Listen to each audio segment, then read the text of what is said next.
All right. So this was not what we had planned for this evening. Obviously, we were going live tonight because we were going to cover Trump speaking, and we'll still get there, obviously, whatever he presents in front of the joint Congress. But then some news broke on X that Florida, and I thought it was a joke. I thought I was being pranked, that Florida has decided to move to criminally investigate Andrew Tate. Now, Andrew Tate is joining us, and I just want to at first give you guys the background here because it's egregious what happened here. I don't care about your opinions about Andrew Tate. I don't care if you think he's a misogynist, if he's a sexist, if you think he's a racist. None of that actually matters, okay? Because you think about what would be the circumstance if Trump traveled to New York, ends the presidency, travels to New York, his plan lands, and leftists just start freaking out. I don't want him back in this state. I don't want him here. This is ridiculous. And then the governor moves to host a press conference, which Ron DeSantis did in Florida, as soon as Tristan and Andrew Tate landed, and said, I'm going to have my attorney general look into him because we don't want him here. He's not welcome here. This is what Ron DeSantis did. He's not welcome here. What do you mean he's not welcome here? He's a U.S. citizen. He's a U.S. passport. He's welcome here. Okay, he hasn't been charged of any crimes overseas, irrespective of what you think about him. Of course, he's welcome here. And so Ron DeSantis says that, and literally a couple of days later, the attorney general announces that, yes, in fact, and can we pull that tweet up, Skylar, if you got it? He tweets this tonight. He tweets, last week, so yes, literally at the moment that neocons started freaking out in the state of Florida, I directed my office to work with our law enforcement partners to conduct a preliminary inquiry into Andrew and Tristan Tate. Now you're going, is this Stalin tweeting this, Candace? Is this in America, or are we in Russia right now? What's going on? Nope, let's keep reading. This is actually America. This happened in Florida. He then continues his tweet with, based on a thorough review of the evidence. Oh, it's only been a couple of days. They move quickly. I've directed the Office of Statewide Prosecution to execute search warrants and issue subpoenas in the now active criminal investigation into the Tate brothers. Show me the man and I will show you the crime, Attorney General James Uthmeyer.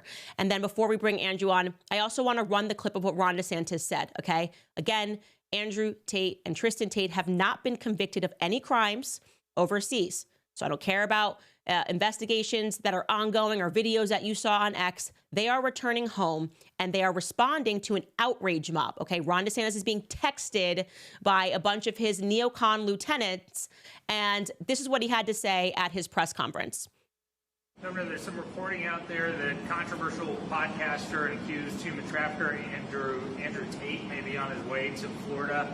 Is he welcome here? What could the state do to send him back to Romania or whatever? Well, we have no involvement in that. I read about it through the media. Clearly, the federal government has jurisdiction, whether they want to rebuff his entry into the United States, and I have confidence that whether it's Pam Bondi or Kristi Noem, that they will be looking at that. I do know our Attorney General, James Uthmeyer, is looking at what state hooks and jurisdiction we may have to be able to deal with this. But the reality is no, Florida is not a place where you're welcome with that type of conduct in the air. And I don't know how it came to this. We were not involved. We were not notified. I found out through the media that this was something that was happening.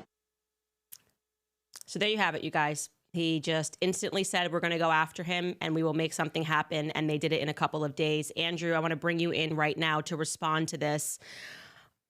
I'm shocked. I can't even imagine how you're feeling right now. You're probably finally thought, after 3 years of Romania just essentially saying you're not allowed to leave your house, it took them forever to even bring charges against you, that when you land on American soil, okay, great, at least I'm in a place where there will be due process and there won't be these sorts of witch hunts. Yeah, I believed it was the land of the free and the home of the brave. And I was extremely disappointed when I landed. I'm not intimidated by these people, because I don't even know what jurisdiction they believe they have.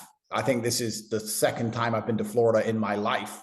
Before this, I was here for 3 days.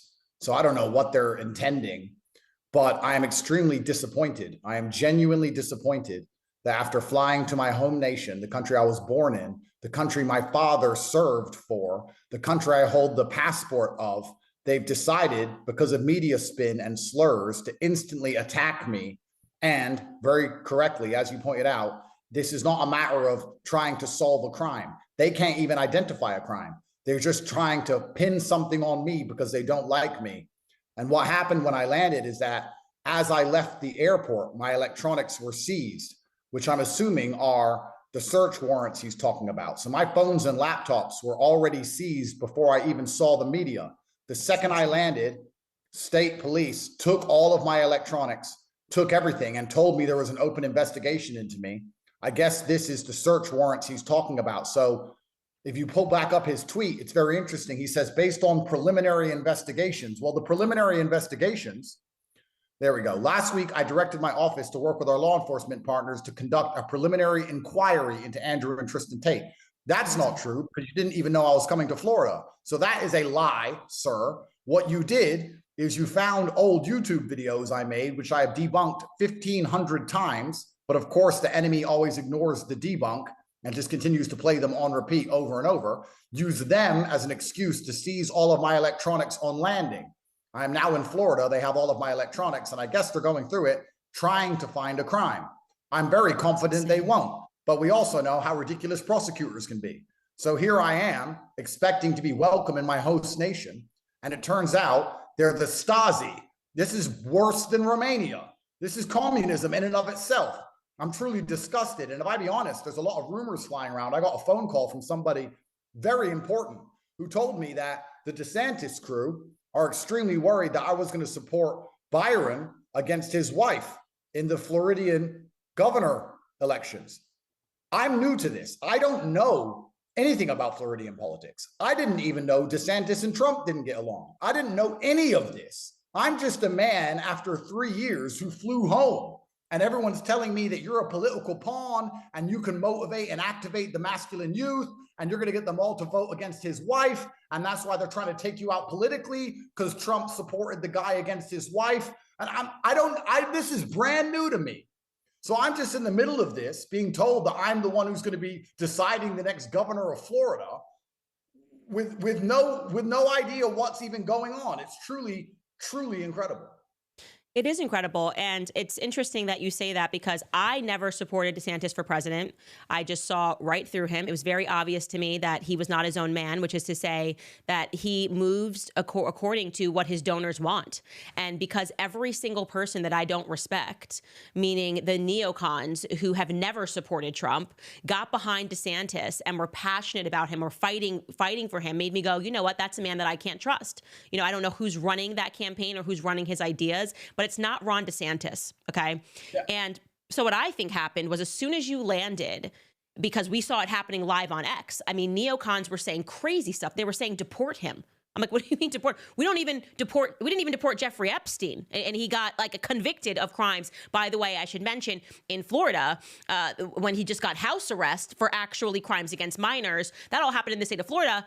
And I have never seen that same group of neocons radically speaking about Jeffrey Epstein. Nothing. They're silent about all those matters, but they freak out about you. I saw it happening live. And then now you're telling me that as soon as you landed in the state of Florida as an American citizen, the state rolled up and seized your electronics. Under what pretext? What did they say to you?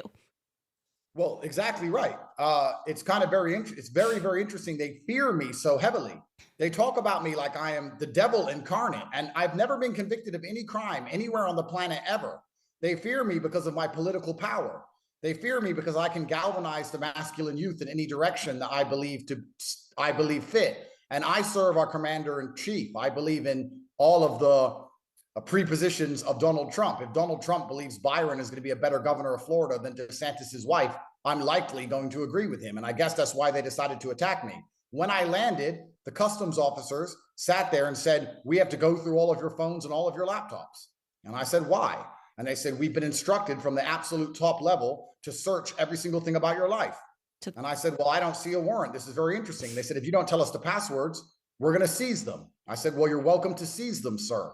I don't talk to police. I don't tell passwords. Go break it with your little software. Go bust in. Insane. And from that second, the criminal investigation was open before I even landed on Floridian soil. So it turns out, if from what I understand, I'm caught in some power struggle for Floridian politics. They fear me for some reason. And they're going to pretend I'm the worst person in the world. And any of these people on Twitter who want to come and attack me over some video I made 10 years ago, they need to wake up. The people who are in charge of this country are stealing your money. They're sending it to foreign wars. They're blowing little children to pieces. They're the ones going to Epstein Island, and they divert all of the negative attention for their heinous acts towards me, and you believe it. They say I'm the bad guy so often that you believe I'm the bad guy, not the people who are stealing your money and blowing people to pieces in foreign wars. I have never been convicted of any crime in my life. You can walk down to the mall and walk around the mall, and you'll walk amongst people who have been convicted of crimes. I've been investigated for 5 solid years by 4 different agencies and never convicted. I'm one of the most innocent people on the planet. And here I land in my host nation and they start again.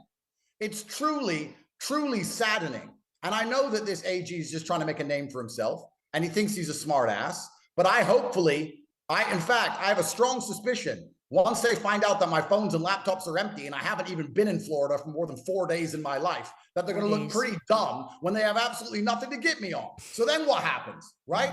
But I don't know how far and how crazy these people are. I don't know to what lengths they're going to make crap up to try and save themselves after this complete clown show. Why didn't they just investigate me in quiet? Let's pretend this is about law and order and they're truly concerned for the citizens of Florida. Then follow me around with secret police and investigate me in quiet. And if you find something, arrest me. Why the song? Why the dance? Why the press? Why the public? Why are you doing all of this if you're not trying to divert people away from the important things?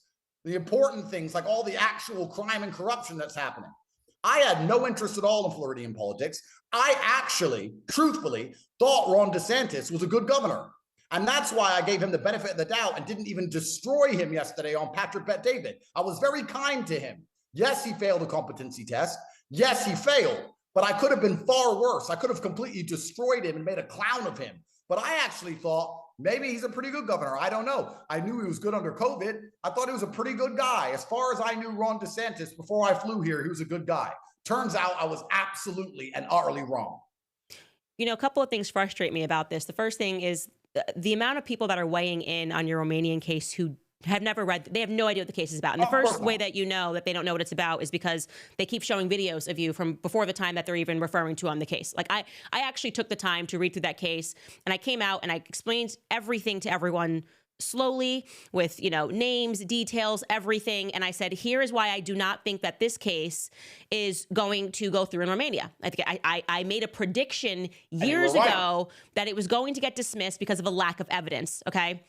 And I got hammered for that. Oh, Candace, look at this video of him here. Guys, I don't care about it. If I'm the person doing the Harvey Weinstein series, I don't care about anything but the actual evidence that is in the case. And I am telling you what I am looking at and it's not good.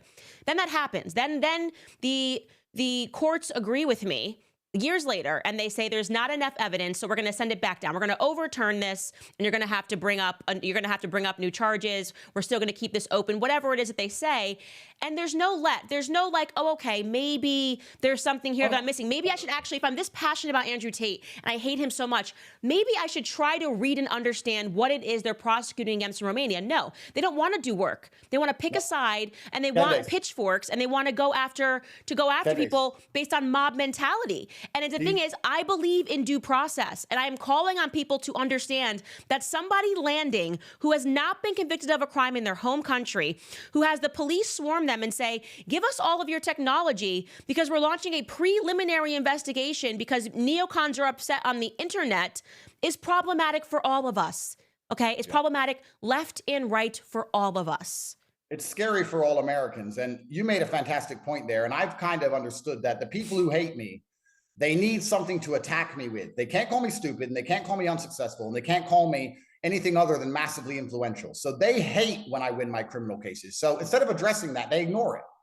I have beaten my cases. They keep repeating it. They know I've beaten my case. They keep saying I haven't. They keep pulling up little pieces of paper saying, oh, he beat the case, it was sent back, but technically it's still open. No, technically it has a file number, a dormant file number like every other closed case. Or when I address old videos and I explain where they come from and I explain the context, or I explain why it appeared on the internet, they see the full explanation exonerating me. They ignore it. They ignore all the exonerations. They ignore all of my victories, and they continue to repeat over and over things that they know are not true because they have illogical, blind hatred and fear for my influence. It doesn't matter how many times I win in court, doesn't matter how many times I bust case, doesn't matter how many times I explain myself, doesn't matter how many times they are wrong, they're going to continue to repeat this over and over. And then we have the AG of this once great state talking about how he's concerned for Floridians and nobody abuses girls in Florida. Oh, except Epstein, I guess. And let's talk about human trafficking.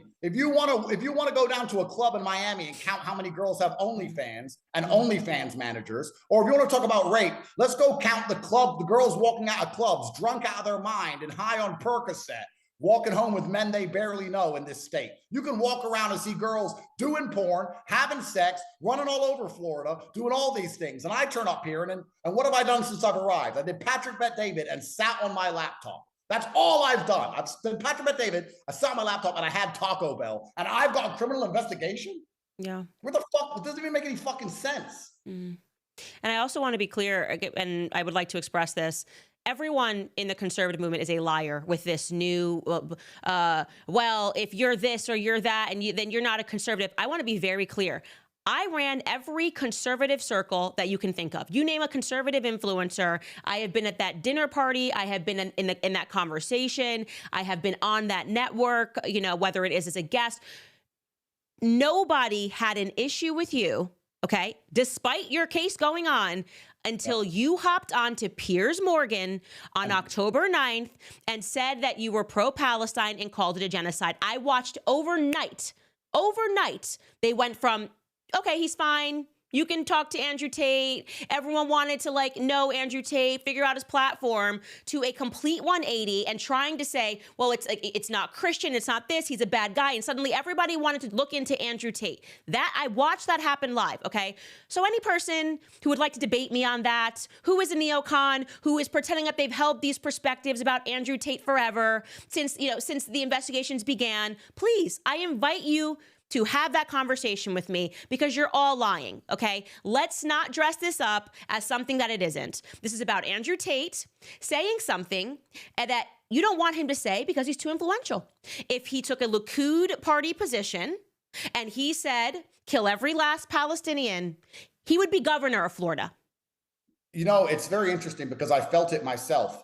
When I had these accusations, everybody understood, well, they've done this to Donald Trump and they did it in New York and this is happening in Romania and it's all very old and the judicial system there can't be trusted and they haven't even in fact managed to have an election because it's so corrupt and this doesn't really make sense. And why did they attack him when he got big online? Everyone was on my side until that exact day. And after that day, they all instantly turned on me. The second I said we shouldn't be blowing children to pieces, the second I criticized Israel, that was the day where I lost all of the support from the conservative side. And was that not me as well? Have we not seen this trend happening over and over and over again? Candace Owens was totally fine. She was never considered anti-Semitic and Adolf Hitler. All of a sudden, she speaks up about a human right violation and says, too many Palestinian children are dying. And what happened to me overnight? They gave me anti-Semite of the year. Every friend. Oh my God, something's happened. This is happening too much. It's too obvious at this point. It's too obvious. It's not even casual. You assassinate, you go after, and you attack people. And the reason that I believe they're doing this to you is because they're losing. Okay, the neocon influence it's waning. Everybody can see that. They can see that in the numbers. Organizations that were big and used to have influence don't anymore. And so when people lose influence, they essentially go, I don't want to do the free markets anymore. I can't win in the free markets, okay? So how do we just get rid of the competition? These people that purport to love the battle of ideas. Oh, it's about let the best idea win. They're the ones that call for censorship. They were the ones that were telling YouTube to censor my new platform, get rid of Candace, demonetize her, do all these things. I've lived it, Andrew, and that is why I'm very aware of what's happening to you. And I'm sick of people trying to dress it up as something else. Even sicker is them trying to pretend that it's like we're doing it because of our Christianity. No, you can no longer win in the free markets of ideas. So you are going after every person who does not hold your personal perspectives about war because it's no longer favorable, okay? It's no longer favorable left and right. Completely right. And you know what? That's one more thing I want to say. I don't know all these people who keep saying that my case in Romania, they pretend they give a shit about it. How much blood am I supposed to give to a foreign, questionable judicial system when I've never even had a trial. They've had 3 years of my life. I've been to jail. I was locked in my house for 2 years. I haven't seen my children. I missed my grandmother's funeral. My mother had a heart attack. I was stuck in Romania with no money, no cars, no access to my passport or my cryptocurrency. All of it was taken away from me. And in the end, they say there's not enough evidence for a trial, and they send it back to be dormant. And people are sitting there saying I should give them more than 3 years of respecting their judicial system and just sit there for the next 5 years having my life wasted by some prosecutor who's funded by George Soros anyway? What kind of clown world are we living in? These people hate me so viscerally. They throw all due process out the window. The people who hate me are going to sit here and pretend that what Florida's doing is a fine, perfectly normal thing, when we all know it is communistic and it is dystopian. This is the Stasi themselves. And it's amazing. I actually love that you said that yourself, Candace, because when I've said that everything changed on October 9th after I criticized Israel's actions, I got called conspiracy theorist. But you felt it. You've seen it. If you have an opinion, I was told it. You became persona non grata overnight. Literally overnight. It was just Andrew Tate now is this, and slowly everybody was pretending that they were invested in what was happening in Romania, but it had already been happening. It was already happening, and no one cared. And now all of a sudden they're making these strong statements. No one should speak to him. I mean, this is America. What do you mean no one should speak to him? I've been speaking to Harvey Weinstein for 2 years, as I believe he was wrongly convicted. He's a left-leaning, ADL supporting. It doesn't matter to me because this is not the way due process should work. Okay, and people should not be prosecuted because you don't like their ideas or you want something for them. We have to make sure we protect our judicial system. And so when I hear this, they took your technology as soon as you landed, what should be happening right now is left and right pressure should be put on Ron DeSantis and this Attorney General to make a statement as to why that was done, under what grounds a preliminary investigation is done. I want to know, what is the legal route to getting Ron DeSantis' text messages that day? I want to know who was texting Ron DeSantis. Is it a FOIA request? Who was emailing Ron DeSantis and texting him? I don't want your phone. I want his. Okay? Yeah. Your phone makes no sense to me. I want Ron DeSantis' phone. I want the Attorney General's phone. I want Utmeyer's phone. I want to know what donors texted you and told you to move, because you were moving for donors and money and corruption, no different than a George Soros DA was doing. And I don't care if it's left or right. Wrong is wrong. You nailed it. And you know what's interesting? This word, preliminary. You know, I went to jail preliminarily. You know, I was locked in my house preliminarily. You know, they stole all my money preliminarily. Then I fly to America, a supposedly free country. Let's remember, Romania was communist until 1989. I thought that was a communist nation. I fly to a free nation. Preliminarily, they steal my electronics to preliminarily try and nail a crime on me. My whole life has been preliminarily being destroyed, and no one's managed to come up with any kind of solid case against me ever. And it doesn't matter because I am being wrecked by the process. That's all they want to do. They want to endlessly process me and destroy my reputation, destroy my name, take my money away, and make it incapable. What they're trying to do is make it impossible for anybody to stand next to me, because they know if I endorse somebody, I have power. So they want everybody afraid to affiliate their name with mine because of these stupid garbage charges that they keep preliminarily pulling out of their ass. They never have any evidence for anything. It's all preliminary. And it's truly, I'll be honest, Candace, if I was a slightly more sentimental man, part of me wants to cry, because this is so fucking ridiculous. This is so heartbreaking and so sad. For 4 solid years, every single day, I have protected my reputation. I protected my freedom. I've tried to financially provide for my family and protect my children for 4 solid years. And for the first time in 4 years, I finally had a genuine smile on my face. That private plane to Florida, I land to another preliminary investigation. Why? Yeah. Why? I haven't done anything to anybody. You want to find a criminal? There's plenty of them out there. They don't have a victim. They don't have a witness statement. They don't have anyone complaining about me. They don't have a medical record. They have nothing. They have me, who they don't like. That's it. And he said there's plenty of evidence. I'm like, oh, okay, so I'm supposed to believe that legal process took place within minutes, is what he wants us to believe, because he made a statement on the day that you landed that they were opening that preliminary investigation. Now you're telling us they moved to collect your electronics, and we're supposed to believe that it took him, what did you land on Thursday? Did you land on Thursday? Hasn't even been 1 week? So it's so together. It takes years for them to bring about Jeffrey Epstein any charges, but they were able to do this in the state of Florida. They were able to preliminary and then move to a criminal investigation after 5 days. It took them 5 days.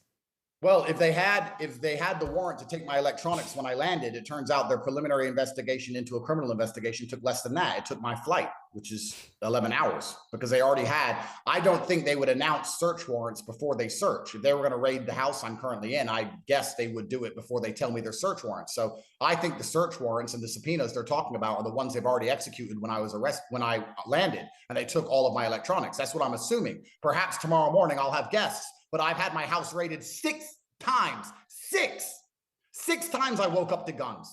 6. And I've never been to jail. So I guess I'm used to it by now. So I'm just going to say yes, sir, no, sir, and comply like I did every other time to keep my life. But it's absolutely incredible. So I'm assuming these subpoenas were actually dragged up in the 11-hour flight. And what I understand from my preliminary investigations is that they were based on the old videos, which I've debunked 1,000 times, which every single girl involved has also debunked, which didn't even take place in Florida. They took place in Romania in 2013. Is there no other crime in Florida? I mean, this is crazy. If you're going to say that a man said something on YouTube, so let's launch a preliminary investigation and take all of his phones and laptops, then let's go get 50 Cent for saying he's a PIMP. I can find a PIMP video of him on YouTube right now. Let's take his shit. What kind of world is this? It's kind of incredible. And part of it is humbling. But truthfully, the way they talk about me, the feminine frame of fear in which my name is used, these people talk about me like I can melt minds. I'm a full-grown man who had just been stuck in Romania for 3 years for absolutely no reason, who finally got freedom back and thought, you know what? To show respect to our commander-in-chief and this new administration, why don't I go home for the first time in nearly 7 years? I could have chosen anywhere. I could have gone Thailand. I could have gone Dubai. I thought, you know what? Let me go home. And this is the welcome I get. Let me tell you, heartbroken. I am grateful that this, if you can just think of things to be grateful for, I am so grateful that Ron DeSantis never became president. My instincts were always right about him. He is a person that has no real power. He's just tailing between his legs, does whatever his donors want. I mean, if he wanted to make this look authentic, he could have waited a month. You know, he could have been like, well, you know, we saw him here and he said some stuff. I mean, he literally, it was like they took what was on my X feed from neocons and just said, okay, we're moving on that.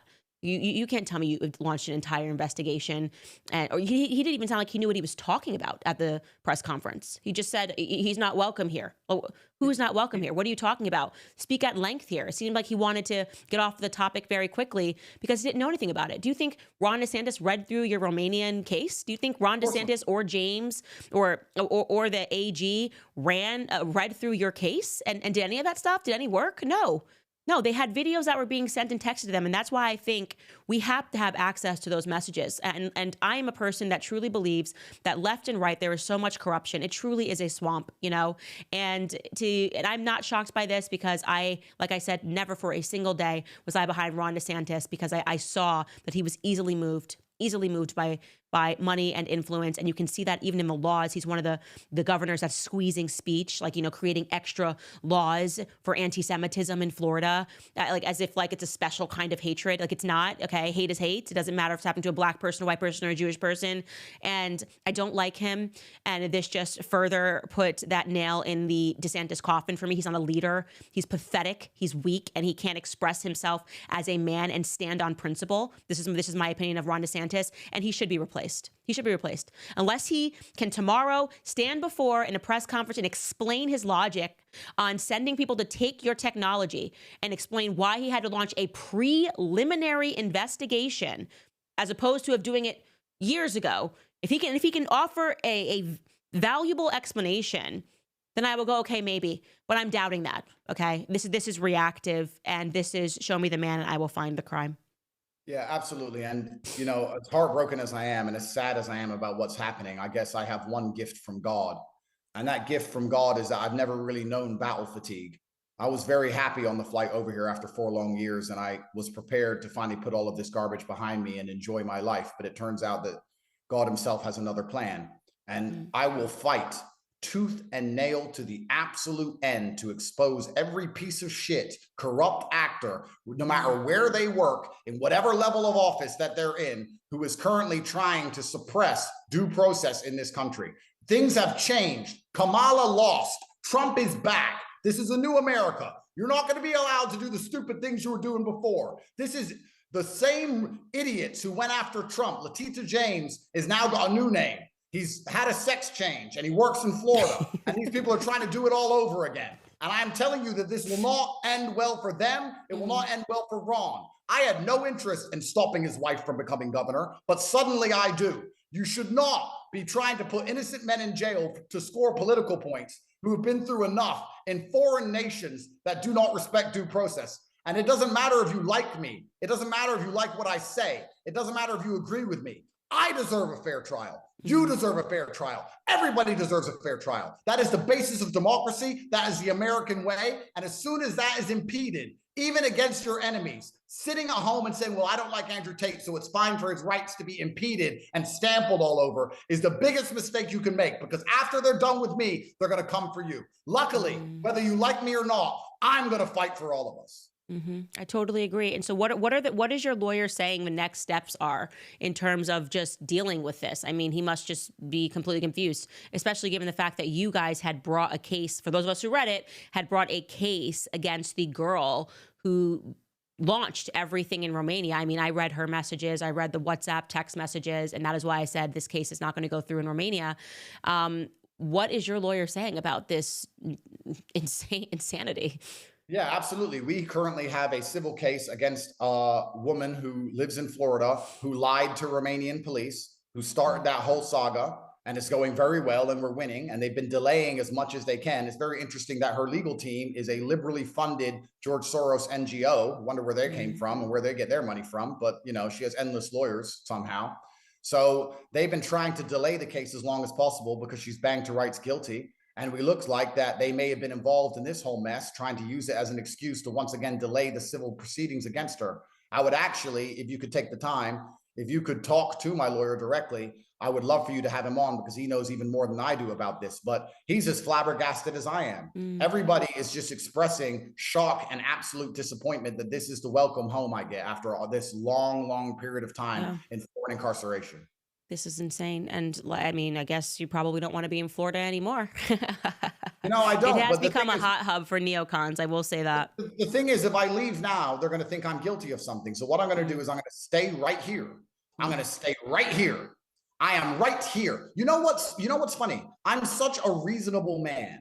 I am truly not a hardhead like people think. If Ron would have called me privately and said, please just go to another state, you know what I would have said? No problem. I would have just left. I'm not a hard guy to deal with. If I'm really not welcome, I won't stay. I don't want to overstay a welcome. But you want to play these games? I'm right here in Miami. I'm right here in Miami. Come get me, arrest me, perp walk me, put me on the news, tell everyone I'm a human trafficker. You think I'm not versed? You think I'm not ready? I'm a Navy SEAL in this shit. Fucking come get me, raid my house, take my stuff. You think I sleep with a phone full of evidence? You think I don't wipe my phone every night? You think I'm dumb? Come get me, arrest me. Let's do this all over again. I've done it for 4 years in Romania. You think I'm scared of your state jail after an Eastern European gulag? I'm staying right here until the case is concluded, because when I beat it here, then what they're going to say? I beat it in England, I beat it in Romania, and I beat it in Florida. I'll beat it everywhere because I haven't done anything to anyone. And if they think they have evidence to arrest me, I'm sure that's exactly what they're going to do. I'm waiting. I will turn on the kettle at 5 a.m. every morning. Hot coffee for every officer. Let's go. Let's go. Come do it. Let's go. I'm not going anywhere. Yeah. That's the way to do it. I mean, the only way, you just have to go through it. You know what I mean? And that's the reality that we live in. There's corruption everywhere, whether it's in Europe. We've been speaking about that with the Emmanuel Macron case, whether it's happening in Romania, whether it's happening here. And for whatever reason, people think that you have to like someone in order to stand up and say what is happening here is wrong. And that is not the case. I do not agree with everything Andrew Tate has done in his past. I have spoken to you on air about those disagreements and your past. We have different faiths. I'm Christian. You are Muslim. You have perspectives. I got through part of a big chunk of your sit down with PBD. And honestly, when I was watching it, I was thinking this is why they want him gone, because the comments were so positive. You could see, you know, why men like you. It's just interesting. You know, I think it's the it factor that drives them crazy. It's the influence. And I'm sitting here, I'm going, I don't agree with this. I don't agree with that. They don't have the courage to disagree with you, Andrew. They don't even have the courage to sit down and have the debate and say, I disagree with you on that. They just want you wiped from the influence map because they have wiped themselves from the map of influence. That is my take on this. I truly believe that. And if you wanted me to have a different take, like I said, you could have waited 2 months to go after him, made it seem organic, you know, Like, this doesn't seem organic to me. It feels like chicken filled with antibiotics that you might get at Stop and Shop. You know what I mean? This is just not organic. This entire process is not organic, and it's so obvious to the public. And so I'm just calling on people to, if you think you passionately hate Andrew Tate, take the time like I did to go through the case from Romania, not what the news and the media told you about it, not what your Twitter told you about it, not what videos of Andrew looking 15 years younger tells you about it or about him and his personality. Look at the actual criminal case, understand why it was overturned and sent back down to its starting phase, and then come back and ask yourself why Ron DeSantis did what he did. Truly ask yourself that question. Just look at all of the evidence before you that the public opinion in America changed on Andrew Tate after he made statements about the children of Palestine. That's it. That's my opinion on it, Andrew. I totally respect you for taking this fight to them. There's no other way but through it, like I said. Is there anything else that you want to say to the public that they're watching this? This will really be your first statement since this has all happened. I guess I feel like I have a lot to say, but to keep it short and succinct, I'm not hoping for any kind of special treatment from anybody. I certainly do not want any kind of advantages from anybody because I'm well known in any way, but I also don't want any detractions because of that. All I want is a fair trial and fair treatment under the law like every other citizen of the United States. And that's something we should all be championing for each other. The Democrats have lost.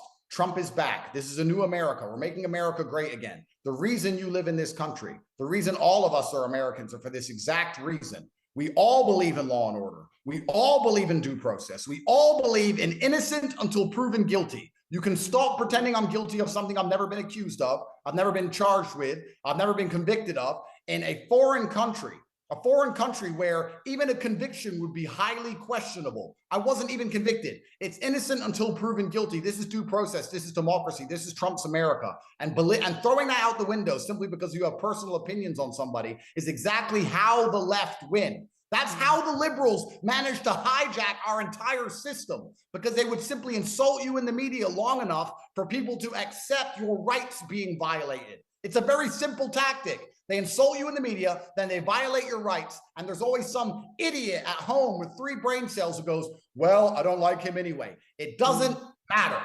That doesn't matter. What matters is that our rights are respected, and we all have innocent until proven guilty, and we all have due process. And you should expect it of me just like I expect it for you. I completely agree with that statement, especially regarding due process. You guys, I hope you hear that. I'll be reading your comments in a bit. We have to hop off to join Trump, or listen to Trump rather, his joint address to Congress, to a joint Congress pardon. And Andrew, I'll be wishing you luck, and I'm angry about it. I just think it's wrong the way that this went down. I think saying that you're going to investigate someone and then you're going to find a crime is sleazy business. And I've got a lot of questions for Ron DeSantis. I always have. I just don't trust the guy. Okay. Thank you so much for joining, and we'll be in touch. Thank you. Thank you very much, Candace. Thank you. Skylar, we will go to moving to thank some of our sponsors really quickly before we join Trump.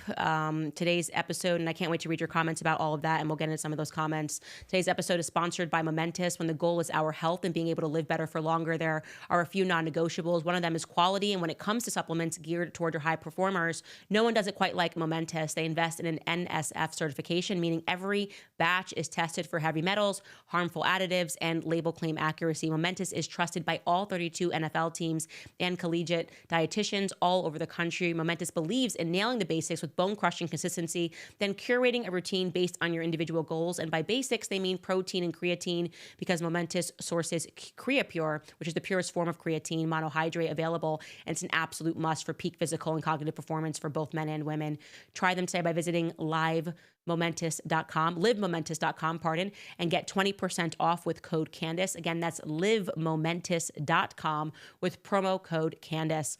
Also, you guys know that I love Nimi Skincare because it's never too late to continue embracing positive change in your life. If you're ready to maintain the new year Nimi momentum, look no further than Nimi Skincare. From gentle formula to luxurious treatments, Nimi offers everything you need to keep your skin glowing. Right now, if you use code Candace10 at checkout, you'll enjoy 10% off your order. Whether you're pampering yourself or surprising a loved one, now is the perfect opportunity to try Nimi's transformative skincare at a great price. Nimi Skincare isn't just another beauty brand. It's a celebration of faith, family, and freedom, because their products are proudly made here in the USA. So if you're looking for something gentle, you can try Nimi's clean, fragrance-free formulas. They're ideal for sensitive skin and those that are seeking a pure approach to self-care. Don't forget to use code Candace10 today at NimiSkincare.com. That's Nimi Skincare.com. Promo code Candace10 and save 10% on your purchase. Give yourself or someone special the gift of glowing, refreshed skin and keep that fresh start feeling going strong well into 2025. That's NimiSkincare.com. Promo code Candace10. All right, should we get into Trump's speech? Has he begun yet? Oh, he's walking in. Wow, guys, we could not have had better timing in terms of this. So that's amazing. So what we'll do while he's jumping in before we cut to that stream, actually, if you want to bring the stream in and put it on silent, Mark, that's totally fine. We can start reading through some of these super chats here. Let's see if Candace can figure out how to use super chats. Okay, they have to put it in the script for me because I've told you guys I'm a grandma, and it's past my bedtime. Regarding this, Marla Egger was just speaking to to Andrew Tate. As a student in the real world, I assure you this man is nowhere near as bad as the media or his haters claim. 20 years ago, no one would have blinked an eye at anything he says. This is crazy. Stay strong, Tates. Jane Ferris writes, thank you both for everything you do. Fadwa writes, I respect that man. He doesn't give up. Zyra writes, I was waiting for this conversation. When will you have a Christian on? Come back, Andrew. Sis Holiday writes, can't ask for a better Tuesday night than Candace and Tate live together.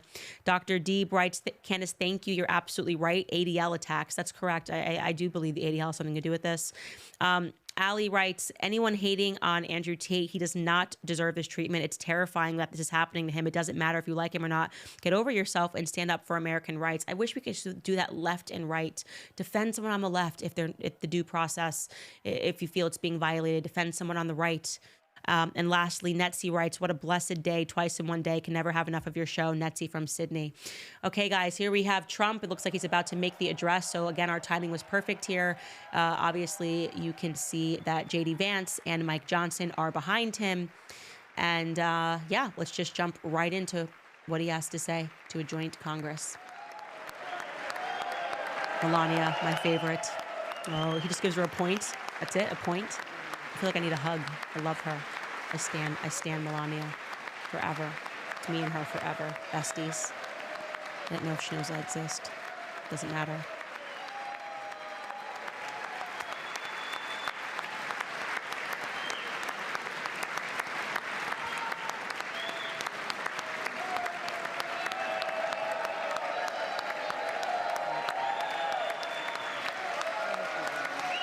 I should see.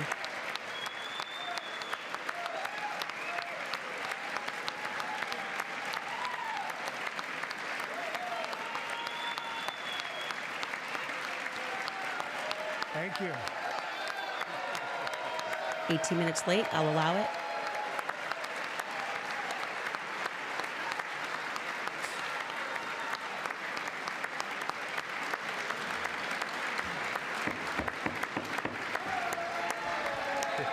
Thank you very much. Thank you very much. It's a great honor. Thank you very much. Speaker Johnson, Vice President Vance, the First Lady of the United States,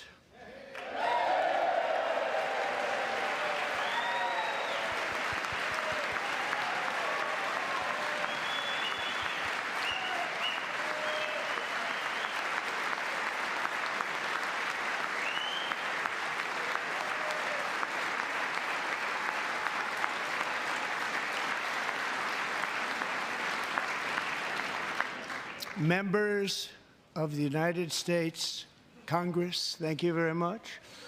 And to my fellow citizens, America is back. Not in Florida, but okay.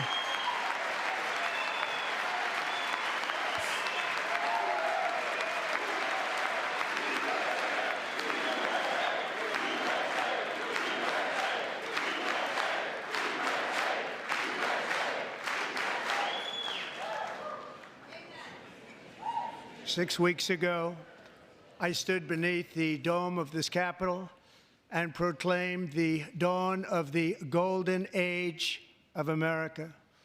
From that moment on, it has been nothing but swift and unrelenting action to usher in the greatest and most successful era in the history of our country. We have accomplished more in 43 days than most administrations accomplished in 4 years or 8 years, and we are just getting started.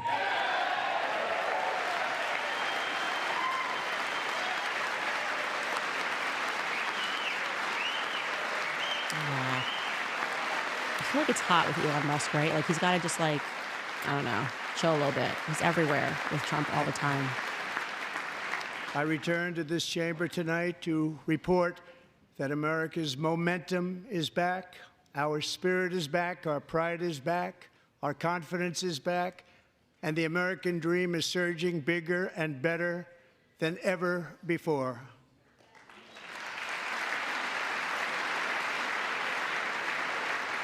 The American dream is unstoppable, and our country is on the verge of a comeback, the likes of which the world has never witnessed and perhaps will never witness again. There's never been anything like it. The presidential election of November 5th was a mandate like has not been seen in many decades. We won all 7 swing states, giving us an electoral college victory of 312 votes.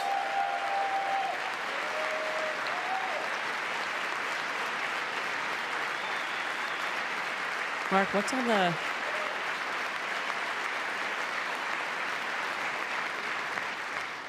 We won the popular vote by big numbers and won counties in our country.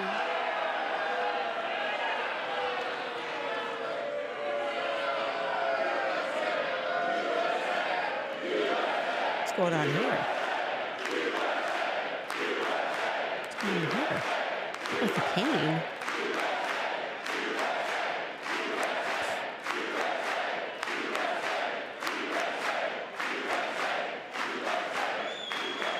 What is it, Skylar? And won counties in our country, 2,700 to 525, on a map that reads almost completely red for Republican.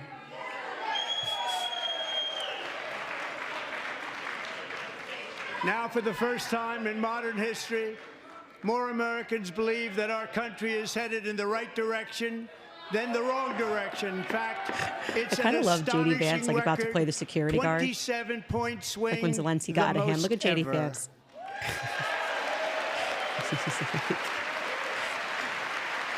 He's ready to take someone out. It's our guy, Tom Homan, at the border. Likewise, small business optimism saw its single largest one-month gain ever recorded, a 41-point jump. I just can't believe these are people that we elect to go. Like, these are just like not an adult situation. To uphold and maintain decorum in the Yeah. House and to cease any further Why is everybody being disruptions. ghetto? Sit down. your You're warning. acting ghetto. Then get out. Somebody just get him out. Like, I'm so Members disappointed. are engaging in willful and continuing breach of decorum, and the chair is prepared to direct the sergeant-at-arms to restore order Yes, just to take the him joint out. session. We gotta get a bouncer in here. You guys know I did not stay up late past my bedtime to watch anything ghetto on TV right now. I'm not doing it. I'm not doing it. I'll go to bed. I'll go to bed right now. This is ghetto. He's got to get out. You know, what happened to this country? Why is it's a Mr. deterioration Green, of take your seat. respect? It's just Take your seat, sir. Take your seat. get out. Okay, he's got to go. He's got to go. Finding that members continue to engage in willful and concerted disruption of proper decorum, the chair now directs the sergeant-at-arms to restore order.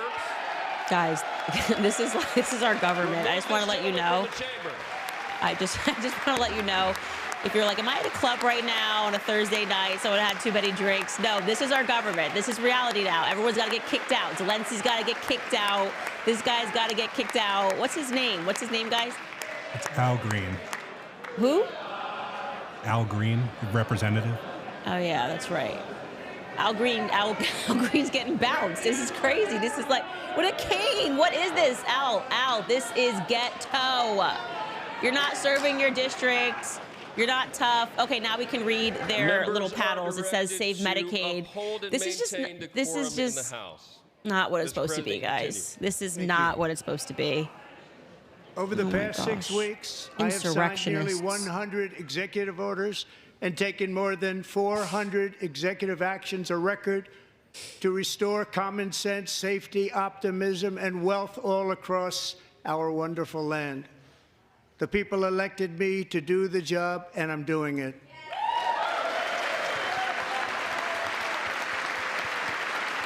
That was wild. It's just crazy. How old is Al Green?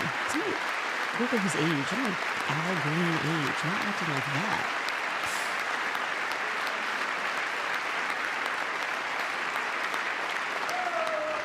In fact, it has been stated by many that the first month of our presidency, it's our presidency, is the most successful in the history of our nation. By many.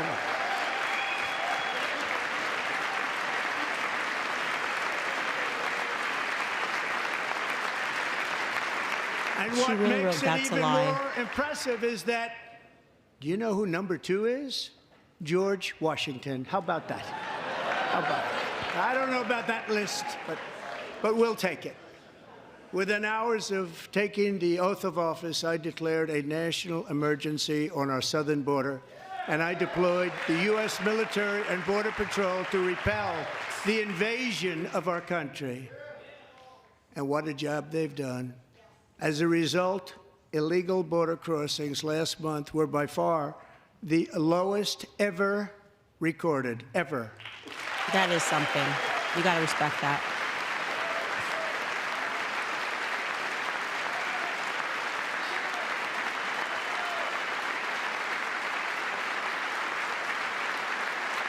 They heard my words and they chose not to come. Much easier that way. In comparison, under Joe Biden, the worst president in American history, there were hundreds of thousands of illegal crossings a month, and virtually all of them, including murderers, drug dealers, gang members, and people from mental institutions and insane asylums, were released into our country. Who would want to do that? This is my 5th such speech to Congress. And once again, I look at the Democrats in front of me, and I realize there is absolutely nothing I can say to make them happy or to make them stand or smile or applaud. Nothing I can do. I could find a cure to the most devastating disease, a disease that would wipe out entire nations, or announce the answers to the greatest economy in history, or the stoppage of crime to the lowest levels ever recorded.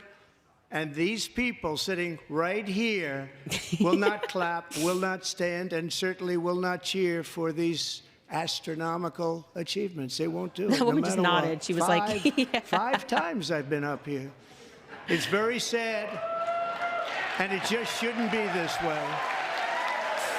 Kind of respect the woman for owning that. She's like, yeah, we're partisan. We're never going to give you credit for anything. It's just so ridiculous. Like, and all of them, both sides, by the way, take money from lobbyists. So you guys are united in some ways. So Democrats sitting before me, for just this one night, why not join us in celebrating so many incredible wins for America? He's trolling now. For the good of our nation, let's work together and let's truly make America great again. He's like, come on, we got this. Just one applaud. Come on, y'all are all taking big pharma money. You know you want, oh, Nancy almost did it. Look at it. She almost did it. She was like, all right, come on. There's corruption on both sides. Every day my administration is fighting to deliver She didn't do it. Change America needs to bring a future that America deserves, and we're doing it. This is a time for big dreams and bold action. Upon taking office, I imposed an immediate freeze on all federal hiring, a freeze on all new federal regulations, and a freeze on all foreign aid.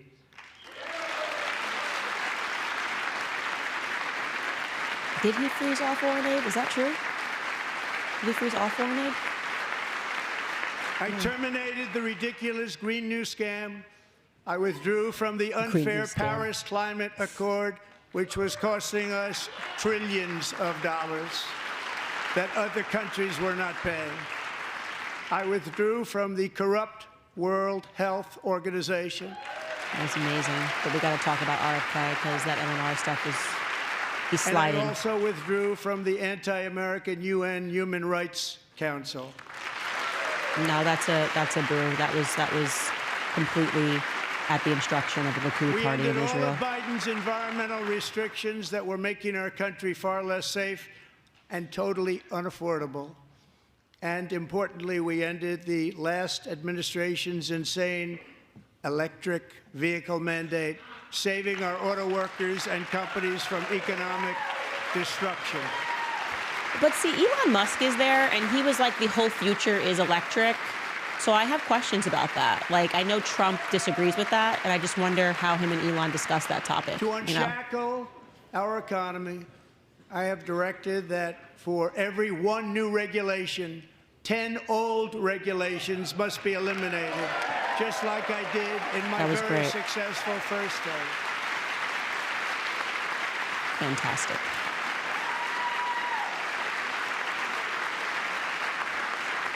And in that first term, we set records on ending unnecessary rules and regulations like no other president had done before. We ordered all federal workers to return to the office. They will either show up for work in person or be removed from their job.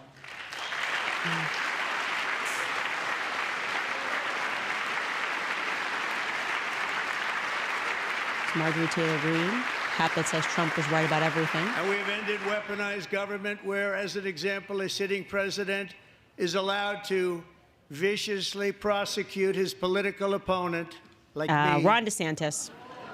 How did that work out? Not too good. Not too good.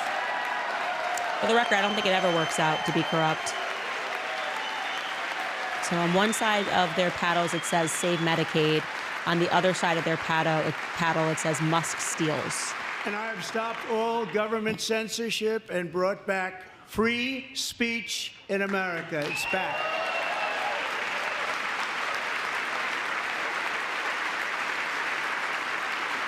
Yeah.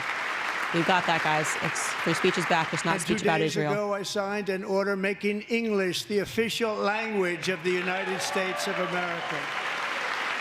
What was it before? What was it There was before? no official language. I'm so scared. I renamed the Gulf of Mexico the Gulf of America.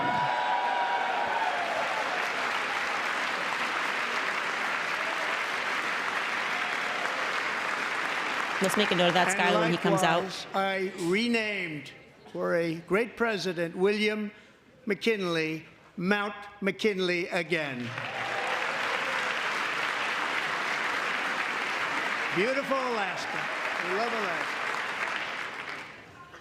We've ended the tyranny of so-called diversity, equity, and inclusion policies all across the entire federal government and indeed the private sector and our military. That's great. And our country will be woke no longer.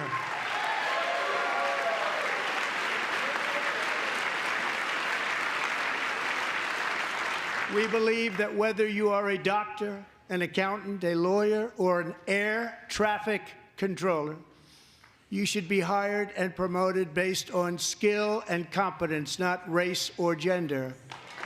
Very important. It's crazy how basic we've become as a nation that, like, things that should just be common sense, we have to, like, sign laws for, you know? We're like, you should be hired. You signed in a law that men and women merit. are different. And the Supreme Court, in a brave and very powerful decision, has allowed us to do so. Thank you. Thank you very much. You know what I mean? Like, we're becoming like kindergarten. Like, We it's have removed the poison of critical race theory from our public schools, and I signed an order making it the official policy of the United States government that there are only two genders, See what I mean? male and female. Like, that's great, but also, like, as a nation that we are at this point is very sad. It's like, it's just very sad that we have to say, we have to, like, have a president sign these things. so they can be recognized, you know. I also signed an executive order to ban men from playing in women's sports. Like, we're clapping. We should be clapping. I don't know, but it's like we very quickly, idiocracy. Just, I mean, a lot going on. 3 years ago, Peyton McNabb was an all-star high school athlete, one of the best, preparing for a future in college sports. But when her girls' volleyball match was invaded by a male, he smashed the ball so hard in Peyton's face, causing traumatic brain injury, partially paralyzing her right side and ending her athletic career. It was a shot like she's never seen before. She's never seen anything like it. Peyton is here tonight in the gallery, and Peyton, from now on, schools will kick the men off the girls' team, or they will lose all federal funding. I mean, that's just sad that even she had to live through that. Poor girl. Poor girl. Also, Usha looks lovely. I think she always looks very lovely. She's always very well dressed. Matt Walsh. Homie Matt Walsh is in the building.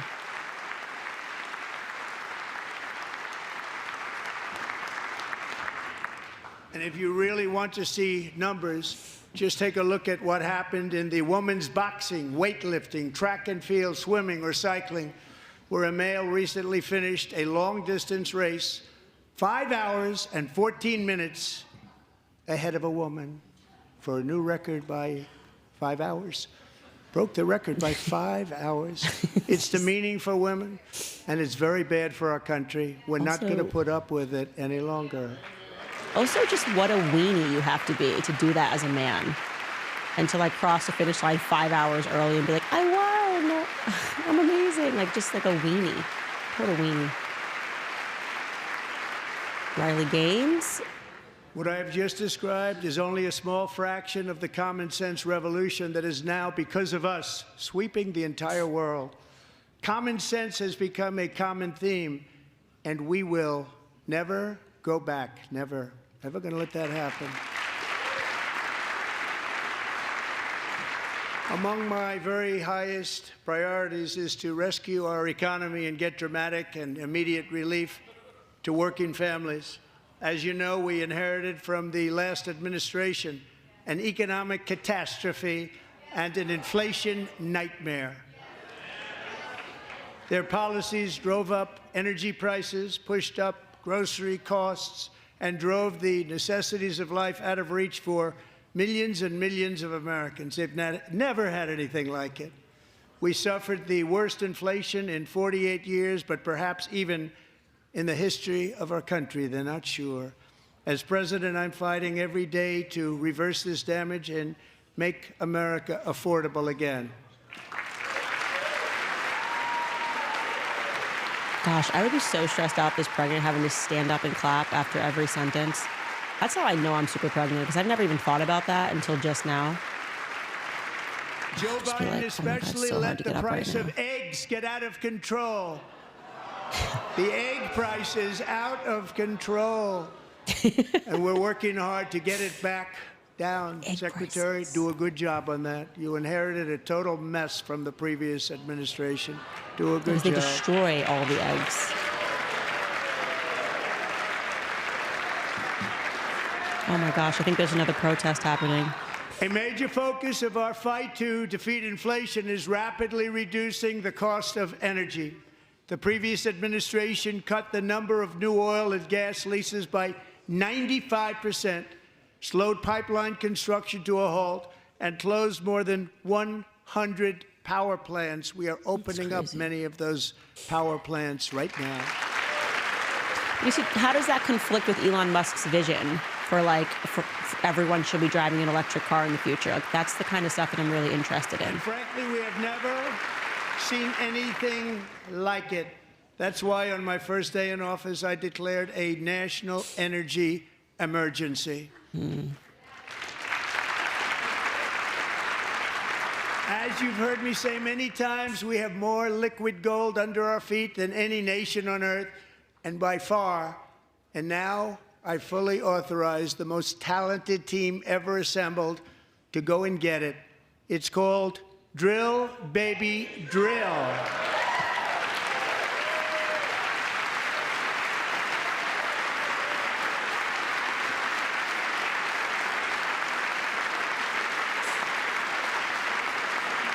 My administration is also working on a gigantic natural gas pipeline in Alaska, among the largest in the world, where Japan, South Korea, and other nations want to be our partner with investments of trillions of dollars each. There's never been anything like that one. It will be truly spectacular. It's all set to go. The permitting is gotten. And later this week, I will also take historic action to dramatically expand production of critical minerals and rare earths here in the USA. Yeah, but who's that deal with? Is that with Ukraine?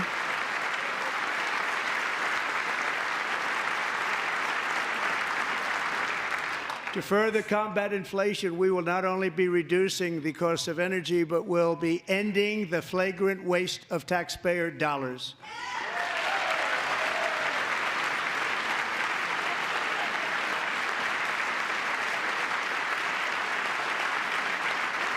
And to that end, I have created the brand new Department of Government Efficiency. Cut to Elon. Perhaps you've heard of it. Perhaps. I don't know. I've got Elon fatigue. It's like Taylor Swift at the Super Bowl. Football games, you know. She's just there too much. I just need Elon Musk, who is in the gallery tonight. He's always in the gallery. That's the problem. It's like, you know, Taylor Swift sometimes just goes away and then comes back and drops an album.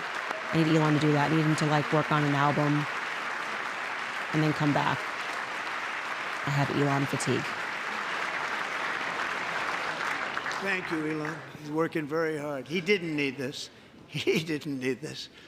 Thank you very much. We appreciate it. Everybody here, even this side, appreciates it, I believe. But someone in the chat said at least he's wearing a suit. That's true. He's wearing Just a suit. listen to some of the appalling waste we have already identified. $22 billion from HHS to provide free housing and cars for illegal aliens. $45 million for diversity, equity, and inclusion scholarships in Burma. $40 million to improve the social and economic inclusion of sedentary migrants. Nobody knows what that is. $8 million to promote LGBTQI+ in the African nation of Lesotho, which nobody has ever heard of. $60 million for indigenous peoples and Afro-Colombian empowerment in Central America. $60 million. $8 million for making mice transgender. That's very scary. This is real. Stuff they're going to try to put in your food $32 and million stuff. for a left-wing propaganda operation What is a transgendered in mouse? Moldova. $10 million for male circumcision in Mozambique. $20 million for the Arab Sesame Street in the Middle East. It's a program. $20 million for a program. Oh, I don't know. Let me see $1.9 it. billion to recently created Decarbonization of Homes Committee, headed up, and we know she's involved. Just at the last moment, the money was passed over by a woman named Stacey Abrams. Have you ever heard of her? A $3.5 million consulting contract for lavish fish monitoring. $1.5 million for voter confidence in Liberia. $14 million for social cohesion in Mali. $59 million for illegal alien hotel rooms in New York City. This is just money He's a laundering. real estate developer. He's done very well. $250,000 to increase vegan local climate action innovation in Zambia. $42 million for social and behavior change in Uganda. $14 million for improving public procurement in Serbia. $47 million for improving learning outcomes in Asia. Asia's doing very well with learning. We know what we're doing. Should use it ourselves. Now, $101 million for DEI contracts at the Department of Education, the most ever paid, nothing even like it. Under the Trump administration, all of these scams, and they're far worse, but I didn't think it was appropriate to talk about them. They're so bad. Many more have been found out and exposed and swiftly terminated by a group of very intelligent, mostly young people, headed up by Elon, and we appreciate it. We found hundreds of billions of dollars. I'm grateful, guys. I just, people in the chat are like, Elon fatigue is not a shot at Elon. It's just like we're just seeing him a lot, you know? We're just seeing him a lot, that's all. And I'm pregnant, and I feel like he's just everywhere. And I just need a little mystery, you know? I need Jeff Bezos in there for like a little bit or something. I don't know. It's nothing bad. I'm glad he's getting rid of all of to fight inflation and other things. all of this stuff. It's great. Taking back a lot of that money. We got it just in time. This is just the beginning. The Government Accountability Office, a federal government office, has estimated annual fraud of over $500 billion in our nation, and we are working very hard to stop it. We're going to. We're also identifying shocking levels of incompetence and probable fraud in the Social Security program for our seniors, and that our seniors and people that we love rely on. Believe it or not, government databases list 4.7 million Social Security members from people aged 100 to 109 years old. It lists 3.6 million people from ages 110 to 119. I don't know any of them. I know some people that are rather elderly, but not quite that elderly. 3.47 million people from ages 120 to 129. 3.9 million people from ages 130 to 139. 3.5 million people from ages 140 to 149. And money is being paid to many of them, and we're searching right now. In fact, Pam, good luck. Good luck. You're going to find it. But a lot of money is paid out to people because it just keeps getting paid, and nobody does, and it really hurts Social Security and hurts our country. 1.3 million people from ages 150 to 159, and over 130,000 people, according to the Social Security databases, are age over 160 years old. We have a healthier country than I thought, Bobby.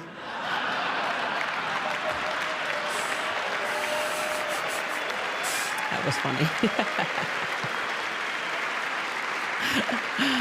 We are living to the age of 200, guys.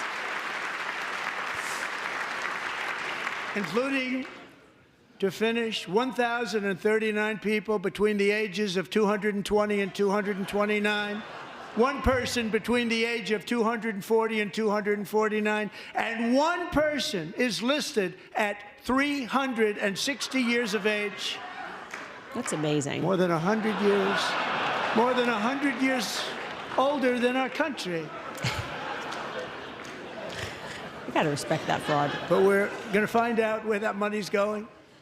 And it's not going to be pretty. By slashing all of the fraud, waste, and theft we can find, we will defeat inflation, bring down mortgage rates, lower car payments and grocery prices, protect our seniors, and put more money in the pockets of American families.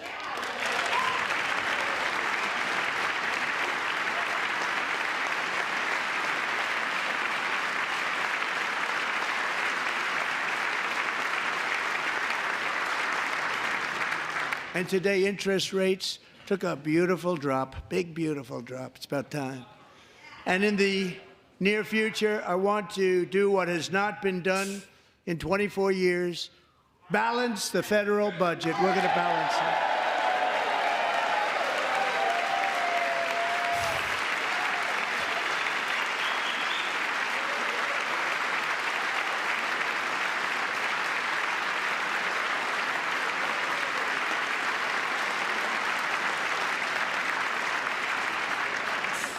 With that goal in mind, we have developed in great detail what we are calling the Gold Card, which goes on sale very, very soon. For $5 million, we will allow the most successful job-creating people from all over the world to buy a path to U.S. citizenship. It's like the green card, but better and more sophisticated. And these people will have to pay tax in our country. They won't have to pay tax from where they came. The money that they've made, you wouldn't want to do that, but they have to pay tax, create jobs. They'll also be taking people out of colleges and paying for them so that we can keep them in our country instead of having them being forced out. Number one, at the top school, as an example, being forced out and not being allowed to stay and create tremendous numbers of jobs and great success for a company out there. So while we take out the criminals, killers, traffickers, and child predators who are allowed to enter our country under the open border policy of these people, the Democrats, the Biden administration, the open border insane policies that you've allowed to destroy our country, we will now bring in brilliant, hardworking, job-creating people. They're going to pay a lot of money, and we're going to reduce our debt with that money.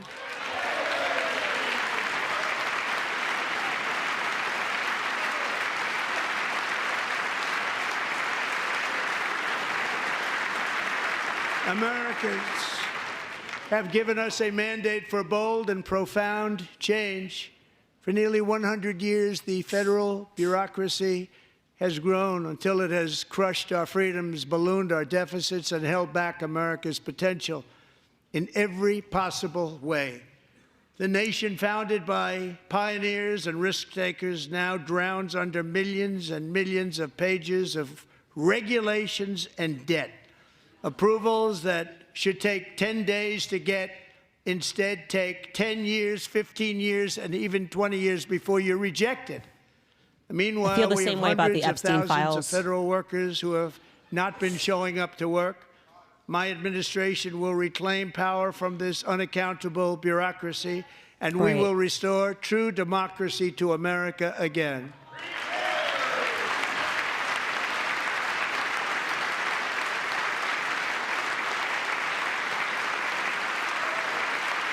The fact that I'm so much younger than Trump and he literally stays up later than me is just amazing. Any bureaucrat who resists this change will be removed from office immediately. Because we are draining the swamp. It's very simple. And the days of rule by unelected bureaucrats are over.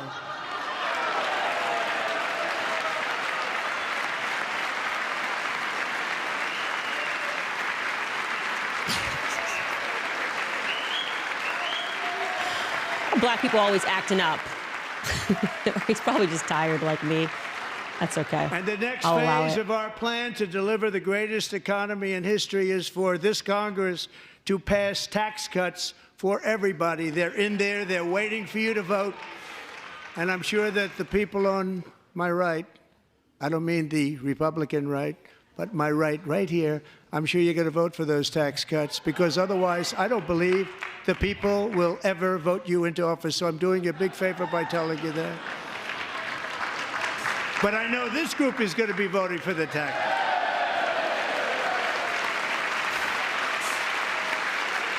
You're all here for tax cuts.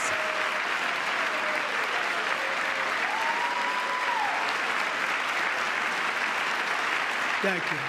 It's a very, very big part of our plan. I'm loving the chat. We had I can't wait to tremendous get to your success in our comments. You guys first are term with it. hilarious. A very big part of our plan. We're seeking permanent income tax cuts all across the board.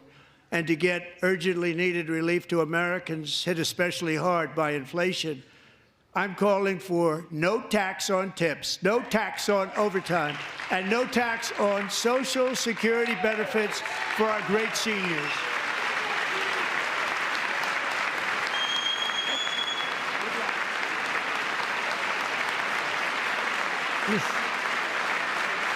I like it.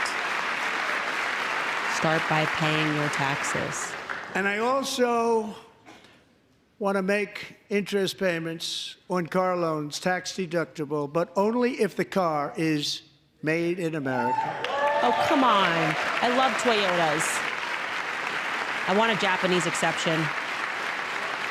I want a Japanese exception. I will be holding my applause. And by the way, we're going to have growth in the auto industry like nobody's ever seen. Plants are opening up all over the place. Deals are being made. Never seen. That's a combination of the election win and tariffs. It's a beautiful word, isn't it? That, along with our other policies, will allow our auto industry to absolutely boom. It's going to boom. Spoke to the majors today, all three, the top people, and they're so excited. In fact, already numerous car companies have announced that they will be building massive automobile plants in America, with Honda just announcing a new plant in Indiana, one of the largest anywhere in the world.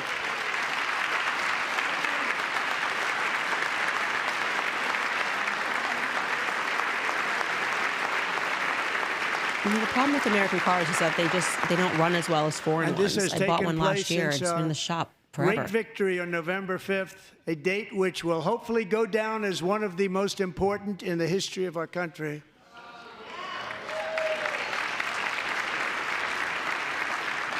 In addition, as part of our tax cuts, we want to cut taxes on domestic production and all manufacturing. And just as we did before, we will provide 100% expensing. It will be retroactive to January 20th, 2025. And it was one of the main reasons why our tax cuts were so successful in our first term, giving us the most successful economy in the history of our country. First term. We had a great first term. People are gang Toyota in the chat. I'm glad to see that. If you don't make your product in America, however, under the Trump administration, made in you will Texas, pay a tariff. apparently. Great. And in some cases, a don't have to rather large boycott. one. Other countries have used tariffs against us for decades, and now it's our turn to start using them against those other countries. On average, the European Union, China, Brazil, India, Mexico, and Canada, have you heard of them? And countless other nations charge us tremendously higher tariffs than we charge them. It's very unfair. India charges us auto tariffs higher than 100%. China's average tariff on our products is twice what we charge them. And South Korea's average tariff is 4 times higher. Think of that, 4 times higher. And we give so much help militarily and in so many other ways to South Korea, but that's what happens. This is happening by friend and foe. This system is not fair to the United States and never was, and so on April 2nd, I wanted to make it April 1st, but I didn't want to be accused of April Fool's Day. That's Trump. not, just one day cost us a lot of money. But we're going to do it in April. I'm a very superstitious person. April 2nd, reciprocal tariffs kick in. And whatever they tariff us, other countries, we will tariff them. That's reciprocal, back and forth. Whatever they tax us, we will tax Seems fair. them. It's perfectly fair. I don't understand why the Dems can't clap to that. If Okay, they look, we do got some. non-monetary tariffs It's like just basic, yeah. to keep us out of their market, then we will do partisan for no non-monetary barriers to keep them out of our market. There's a lot of that, too. They don't even allow us in their market. We will take in trillions and trillions of dollars and create jobs like we have never seen before. I did it with China, and I did it with others, and the Biden administration couldn't do anything about it because there was so much money they couldn't do anything about it. We have been ripped off for decades by nearly every country on earth, and we will not let that happen any longer. I dig it. I dig it. The tariff thing makes sense. Nothing here to be disappointed in. Much has been said over the last 3 months about Mexico and Canada, but we have very large deficits with both of them. But even more importantly, they've allowed fentanyl to come into our country at levels never seen before, killing hundreds of thousands of our citizens and many very young, beautiful people, destroying families. Nobody's ever seen anything like it.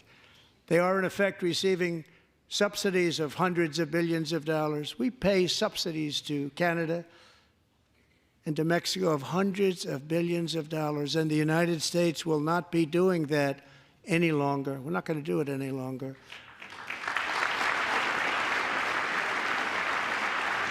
Thanks to our America First policies we're putting into place, we have had $1.7 trillion of new investment in America in just the past few weeks.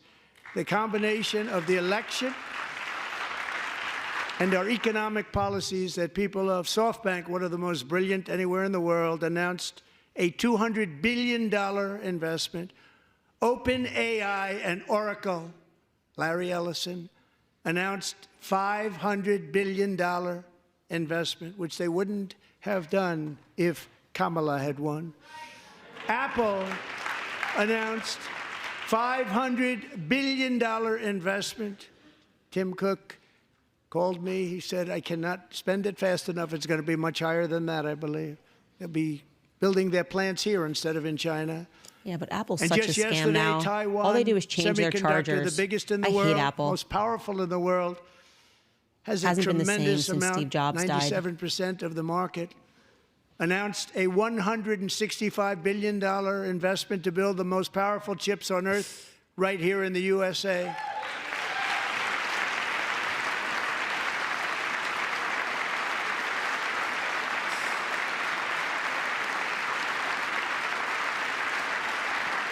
And we're not giving them any money. Your CHIPS Act is a horrible, horrible thing. We give hundreds of billions of dollars, and it doesn't mean a thing. They take our money and they don't spend it.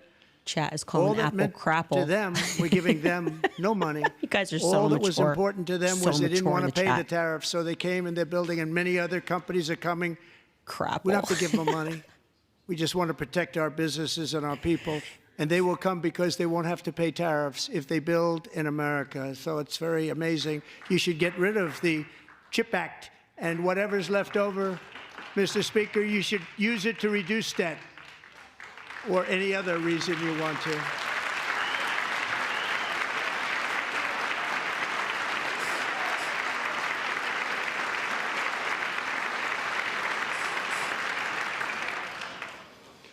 Our new trade policy will also be great for the American farmer. I love the farmer. Who will now be selling into our home market, the USA, because nobody is going to be able to compete with you. Because there's goods that come in from other countries and companies, they're really in a bad position in so many different ways. They're uninspected. They may be very dirty and disgusting, and they come in and they pour in, and they hurt our American farmers. The tariffs will go on agricultural product coming into America, and our farmers, starting on April 2nd, it may be a little bit of an adjustment period. We had that before when I made the deal with China, $50 billion of purchases, and I said, just bear with me, and they did. They did. Probably have to bear with me. Yeah, but again, Thomas and this will Massey be should have even been the better. That agricultural was great. secretary. The problem with it was that was a Biden miss. didn't enforce it. He didn't enforce it. $50 billion of purchases, and we were doing great, but Biden did not enforce it, and it hurt our farmers. But our farmers are going to have a field day right now. So to our farmers, have a lot of fun. I love you too. I love you too. I love you too. No one said I love you. I love that. I love you too. I love you too.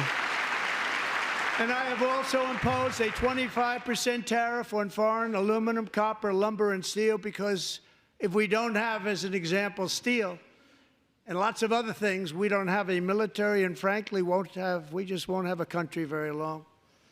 Here today is a proud American steelworker, fantastic person from Decatur, Alabama, Jeff Denard. Has been working at the same steel plant for 27 years in a job that has allowed him to serve as the captain of his local volunteer fire department, raise 7 children with his beautiful wife, Nicole, and over the years provide a loving home for more than 40 foster children. So great, Jeff.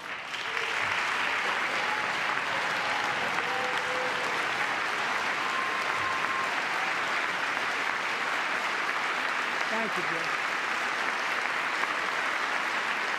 Thank you, Jeff.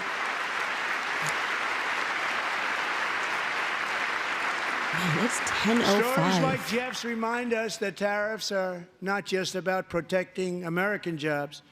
They're about protecting the soul of our country. Tariffs are about making America rich again and making America great again, and it's happening, and it will happen rather quickly. There'll be a little disturbance, but we're okay with that. It won't be much. No, you're not. Oh.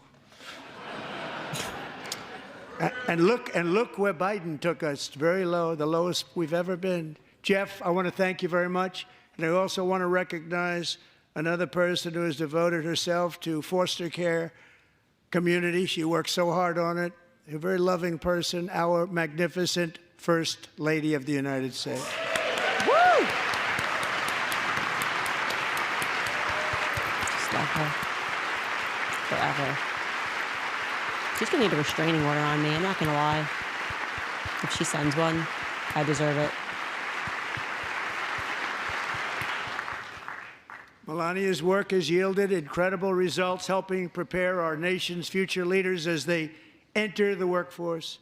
Our First Lady is joined by two impressive young women, very impressive. Haley Ferguson, who benefited from the First Lady's Fostering the Future initiative and is poised to complete her education and become a teacher. And Elliston Berry, who became a victim of an illicit deepfake image produced by a peer. Gosh, With it's horrible. Elliston's help, the Senate just passed the Take It Down Act, and this is so important. Thank you very much, John. John Thune, thank you. Stand up, John. The stuff we didn't have to Thank you, contend with Jen. in high school, you know? Just people being able to create like AI images of you nude and passing it Thank you around. all It's very terrible. much. Trump looks great, by the way. Thank you. And thank you to John Thune and the Senate. Great job. To criminalize the publication of such images online is terrible, terrible thing. Yeah. And once it passes the House, I look forward to signing that bill into law. Thank you. And I'm going to use that bill for myself, too, if you don't mind. Because nobody gets treated worse than I do online. Nobody. That's great. Thank you very much to the Senate. Thank you. But if we truly care about protecting Americans' children, no step is more crucial than securing America's borders. Over the past 4 years, 21 million people poured into the United States. Many of them were murderers, human traffickers, gang members, and other criminals from the streets of dangerous cities all throughout the world. Because of Joe Biden's insane and very dangerous open border policies, they are now strongly embedded in our country, but we are getting them out and getting them out fast.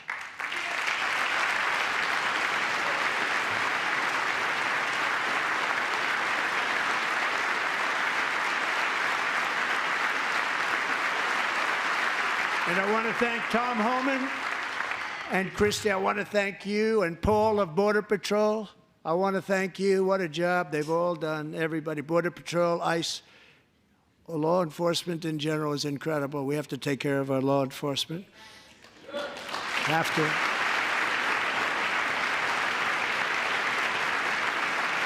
Last year,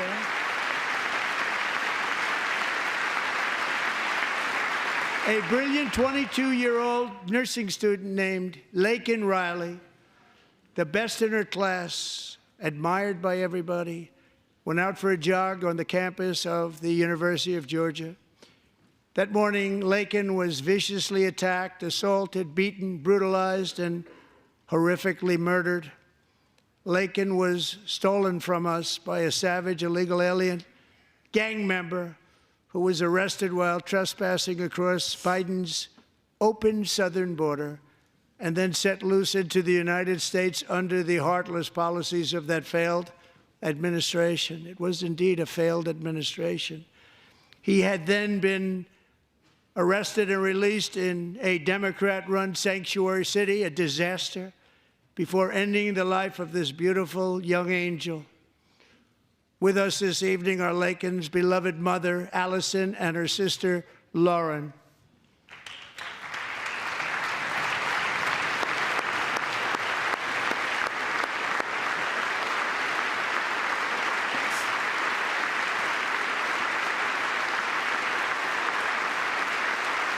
Again, clapping for that at the very least.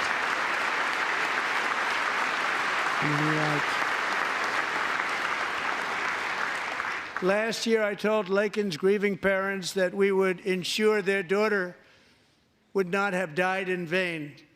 That's why the very first bill I signed into law as your 47th president mandates the detention of all dangerous criminal aliens who threaten public safety. It's a very strong, powerful act.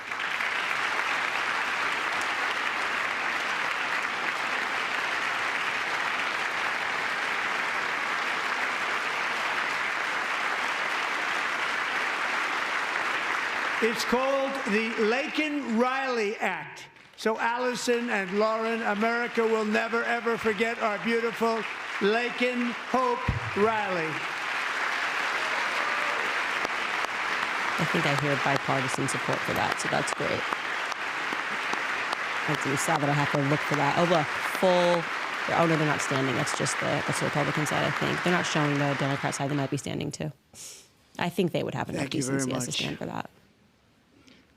Since taking office, my administration has launched the most sweeping border and immigration crackdown in American history, and we quickly achieved the lowest numbers of illegal border crossers ever recorded. Thank you. Adios, amigos. Adios. Lo siento, papis y mamis.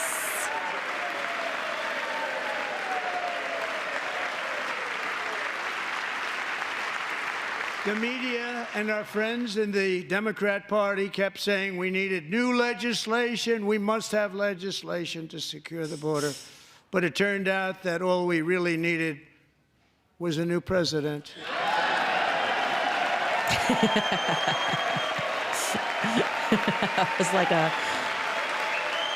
That was a very exciting cheer.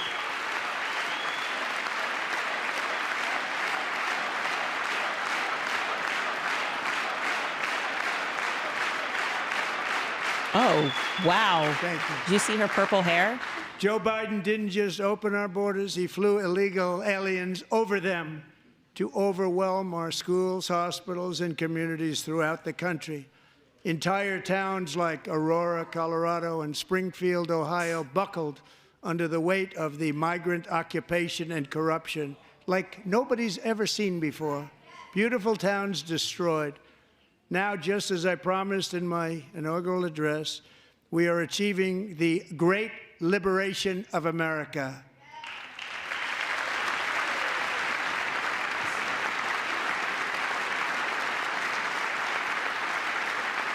But there still is much work to be done. Here tonight is a woman I have gotten to know, Alexis Nungari from Houston. Wonderful woman. Last June, Alexis's 12-year-old daughter, her precious Jocelyn, walked to a nearby convenience store.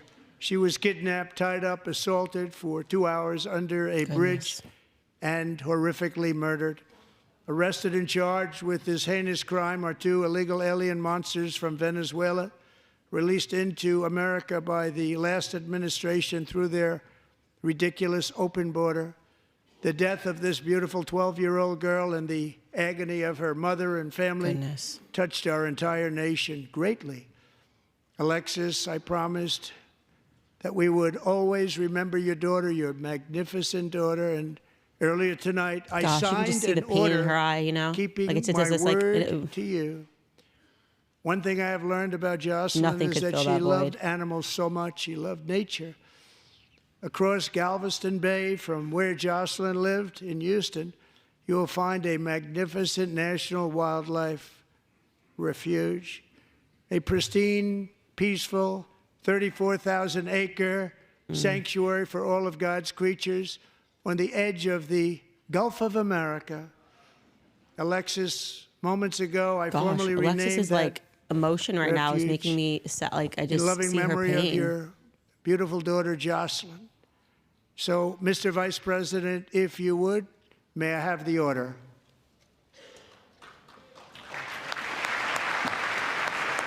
Goodness, that like am I very pregnant, or was like that? Is everybody about to cry looking at her face? Because I was like at the edge of tears. Like it's just unimaginable. Because you know, it's like at the end of the day, like what Trump is obviously doing is such a kind gesture, but nothing will bring her daughter back. You know, it's just so sad. Her daughter should be alive. Gosh, this woman, I gotta like, I can't. Thank you very much. Gosh. All three So savages sad. charged with Jocelyn and Lakin's murders were members of the Venezuelan prison That woman gang, the is in toughest pain. gang, they say, in the world, known as Tren de Aragua. 2 weeks ago, I officially people in the chat were designated crying, this so I was gang, like, why do I along think with I'm about to cry? MS-13 and the bloodthirsty Mexican drug cartels, as foreign terrorist organizations.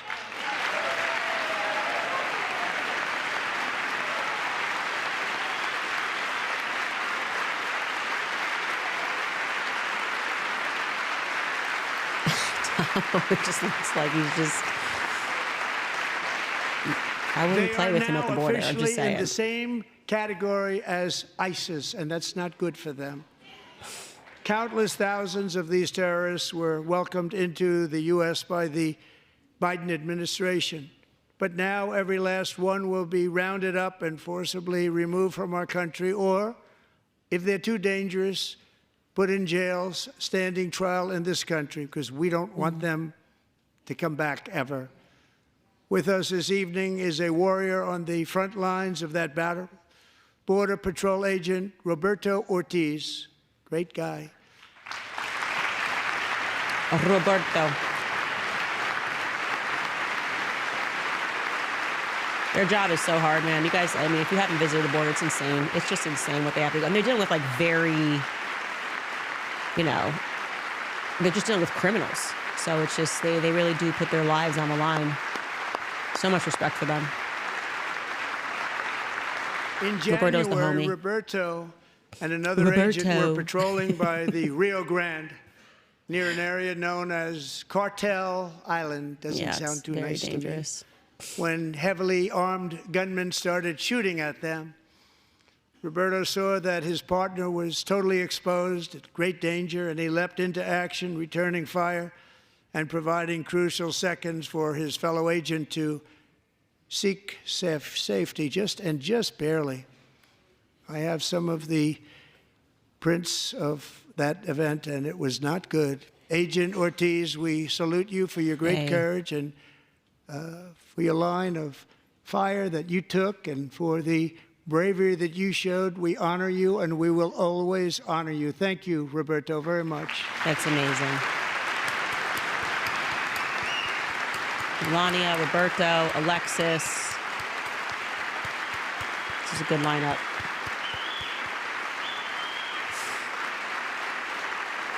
Thank you, Roberto. And I actually got to know him on my many calls to the border. He's a great gentleman.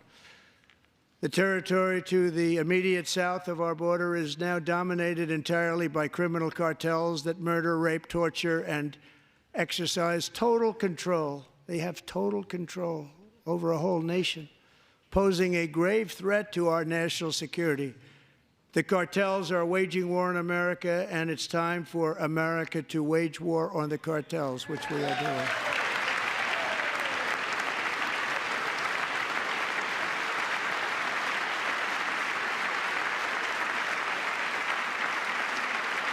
Five nights ago, Mexican authorities, because of our tariff policies being imposed on them, think of this, handed over to us 29 of the biggest cartel leaders in their country. That has never happened before. They want to make us happy. First time ever.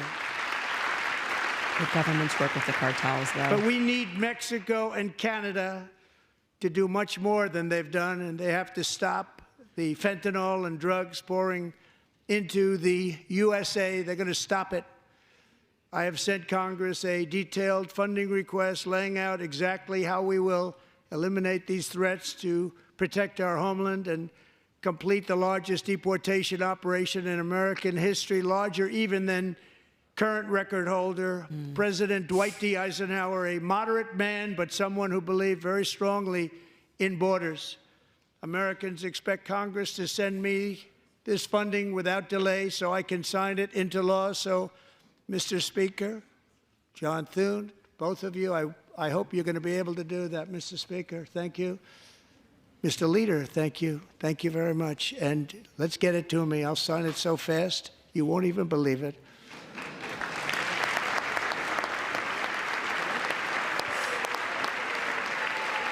All right, Trump, 10 more minutes. You're past everybody's bedtime now, namely mine. And as we reclaim our sovereignty, we must also bring back law and order to our cities and towns.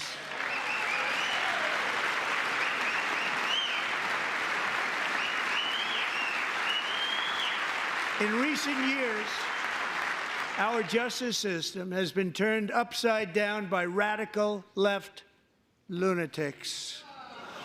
Many jurisdictions virtually ceased enforcing the law against dangerous repeat offenders while weaponizing law enforcement against political opponents like me.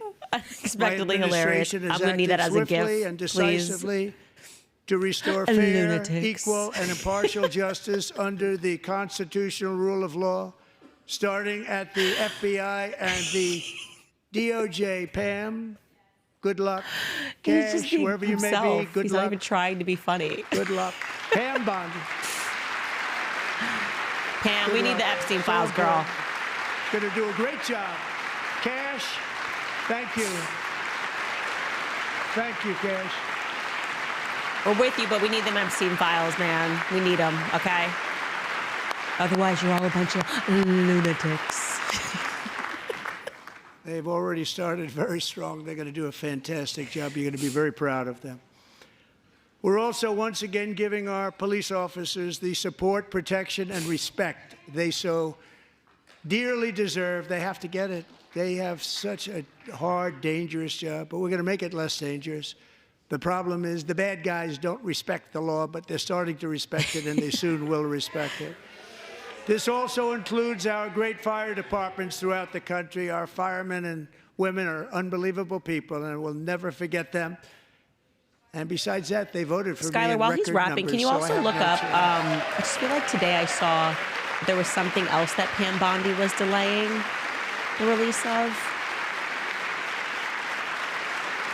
1 year ago this month, 31-year-old New York police officer Jonathan Diller, unbelievably I think it's Seth. Wonderful person and a Seth great Rich. officer, I need to look was up to gunned date on down that. at a traffic stop on Long Island. I went to his funeral.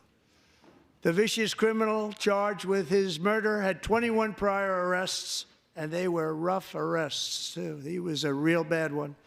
The thug in the seat next to him had 14 prior arrests and went by the name of Killer. He was Killer. He killed other people, they say, a lot of them.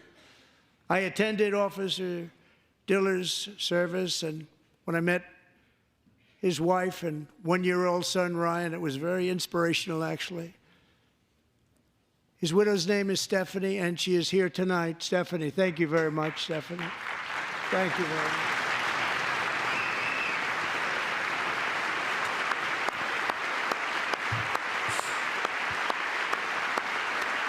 Guys, I'm just going to have a little Jolly Rancher here.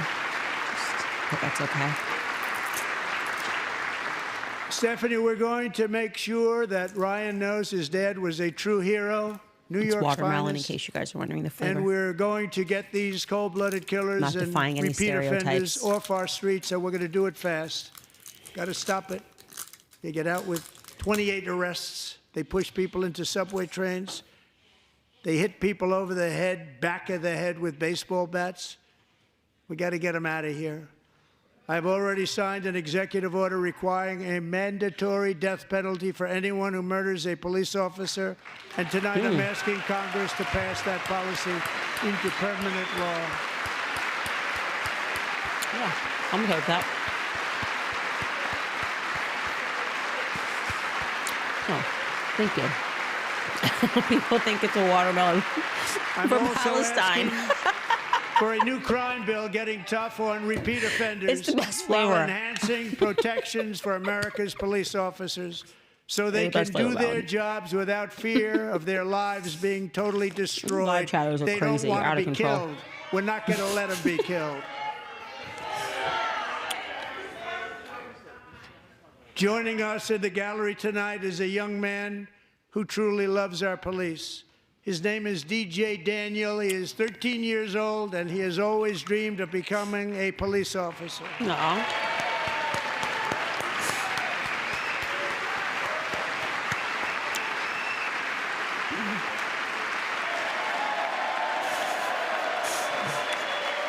He looks serious, too.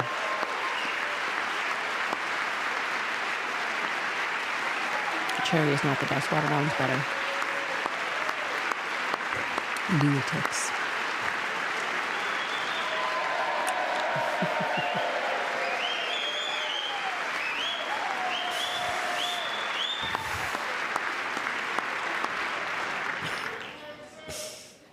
But in 2018, DJ was diagnosed with brain cancer. The doctors gave him 5 months at most to live. That was more than 6 years ago. Amazing.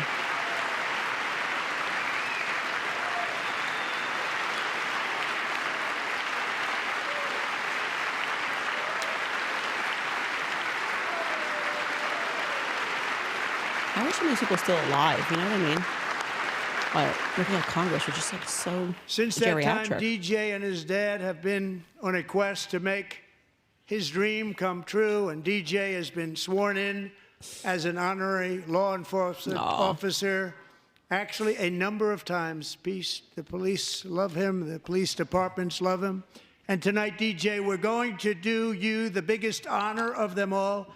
I am asking our new Secret Service Director, Sean Curran, to officially make you an agent of the United States Secret Service. Best reaction, his eyes. He's in the Secret Service. I trust him. I trust this guy. Put him in the DOJ.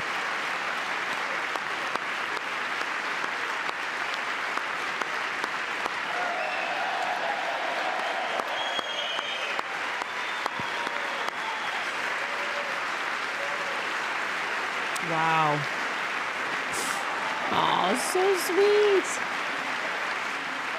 That was actually heartwarming. That hug was so heartwarming. Don't abuse the power.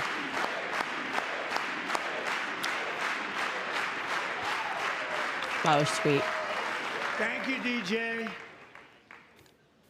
DJ's doctors believe his cancer Wow, the likely Dems came didn't from a even chemical he stand was for exposed to DJ? when he was younger. Bro. Since 1975, rates of child Get cancer to. have increased by more than 40%. Reversing this trend is one of the top priorities for our new presidential commission to make America healthy again, chaired by our new Secretary of Health and Human Services, Robert F. Kennedy, Jr. I was with you, RK, but this recent MMR scam.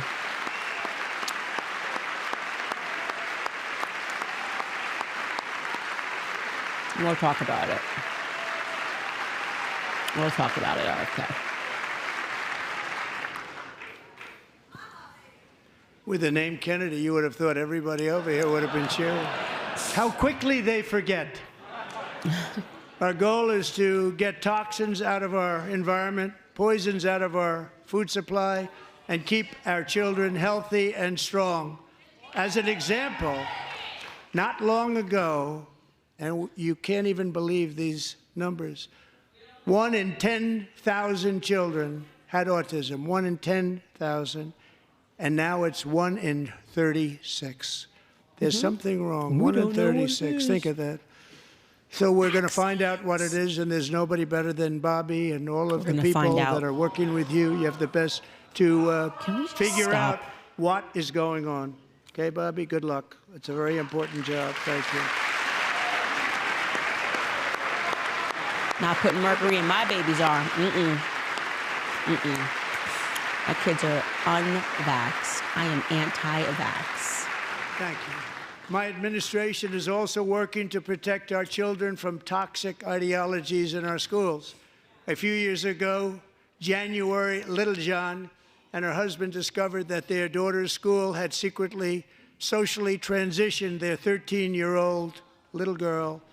Teachers and administrators conspired to deceive January and her husband while encouraging her daughter to use a new name and pronouns. They, them pronoun, actually, all without telling January, who is here tonight and is now a courageous advocate against this form of child abuse. January, thank you. Thank you. You can't even send your kids to school anymore. It's crazy. Where's her kid?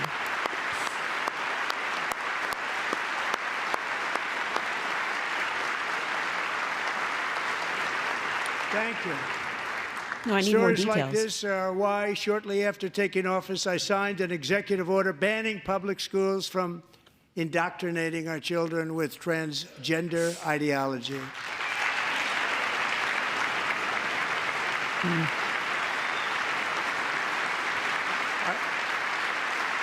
I also signed an order to cut off all taxpayer funding to any institution that engages in the sexual mutilation of our youth.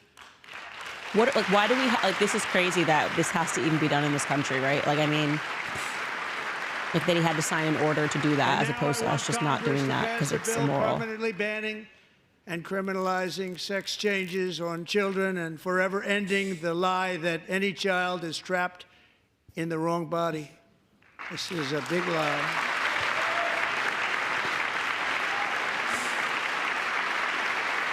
You gotta just And our start. message to every child in America is that you are perfect exactly the way God made you.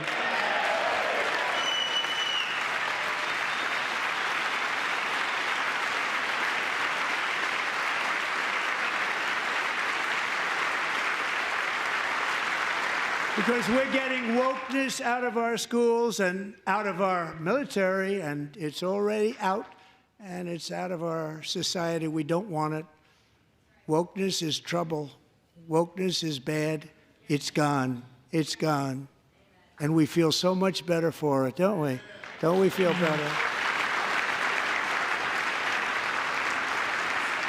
Our service members won't be activists and ideologues. They will be fighters and warriors. They will fight for our country. And Pete, congratulations. Secretary of Defense, congratulations.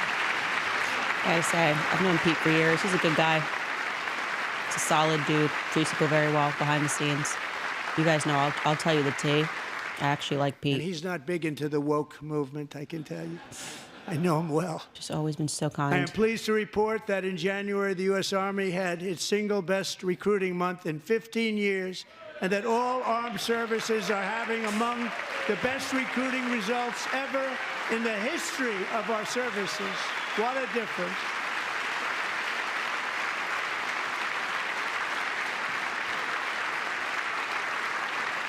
And you know, it was just a few months ago where the results were exactly the opposite. We couldn't recruit anywhere. We couldn't recruit.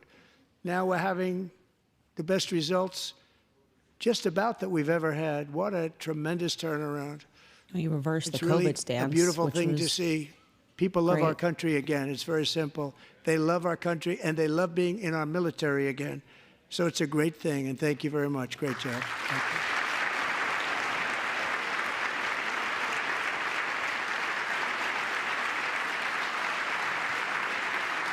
We're joined tonight by a young man, Jason Hartley, who knows the weight of that call of duty.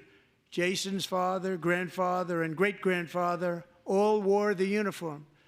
Jason tragically lost his dad, who was also a Los Angeles County Sheriff's deputy when he was just a boy, and now he wants to carry on the family legacy of service.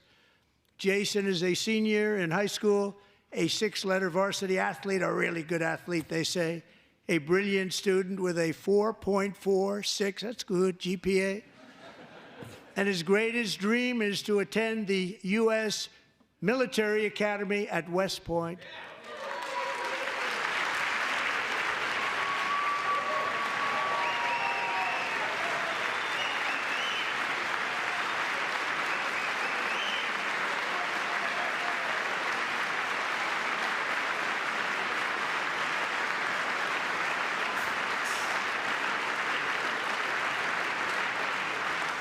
And Jason, that's a very big deal getting in. That's a hard one to get into. But I'm pleased to inform you that your application has been accepted.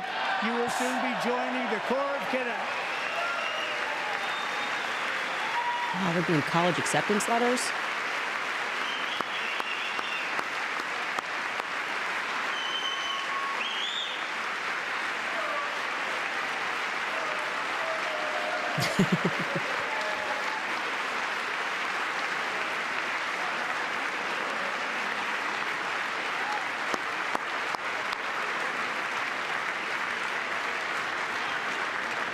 Thank you. Jason, you're going to be on the long gray line, Jason. As Commander-in-Chief, my focus is on building the most powerful military of the future. As a first step, I'm asking Congress to fund a state-of-the-art Golden Dome missile defense shield to protect our homeland, all made in the USA.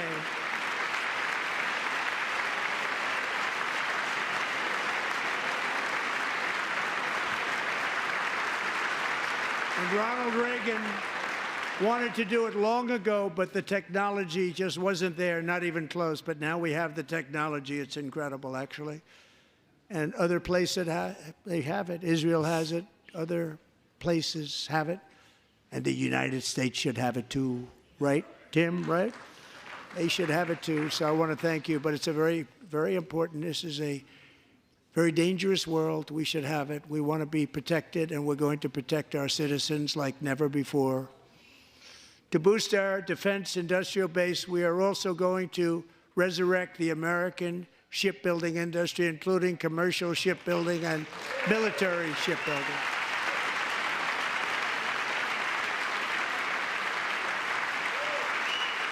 And for that purpose, I am announcing tonight that we will create a new Office of Shipbuilding in the White House and offer special tax incentives to bring this industry home to America where it belongs. We used to make so many ships. We don't make them anymore very much, but we're going to make them very fast, very soon. It will have a huge impact. To further enhance our national security, my administration will be reclaiming the Panama Canal, and we've already started doing it.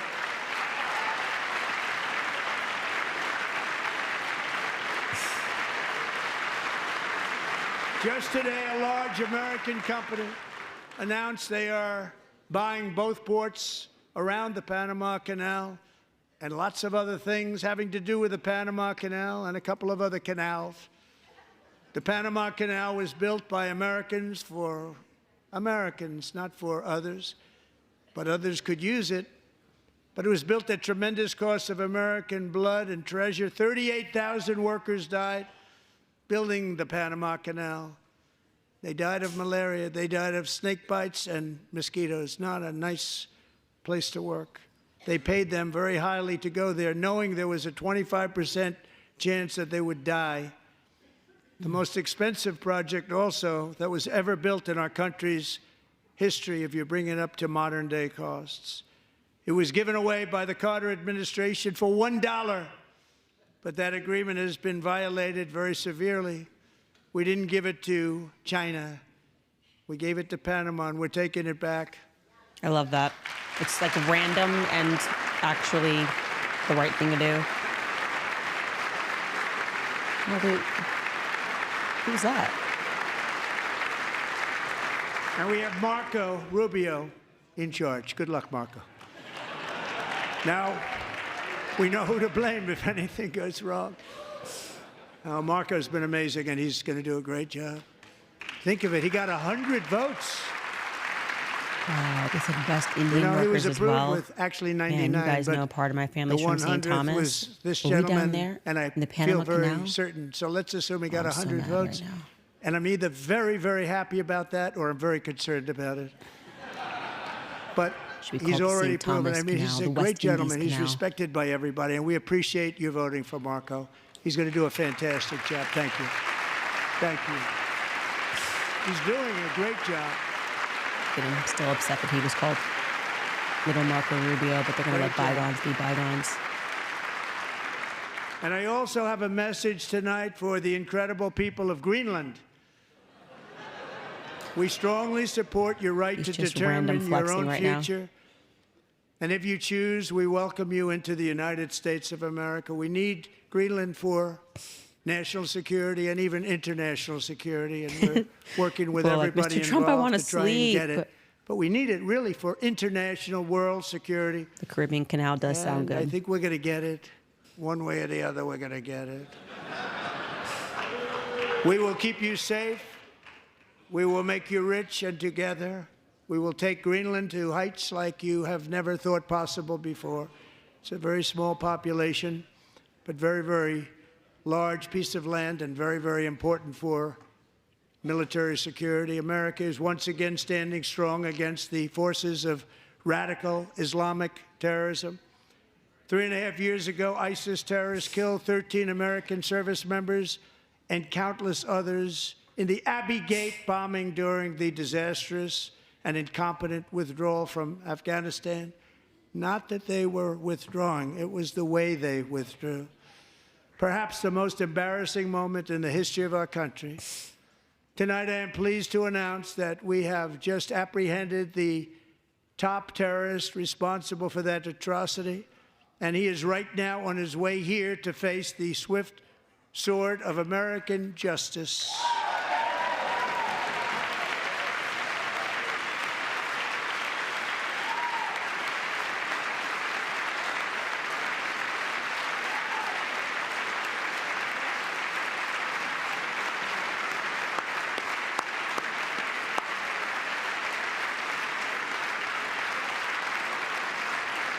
And I want to thank especially the government of Pakistan for helping arrest this monster.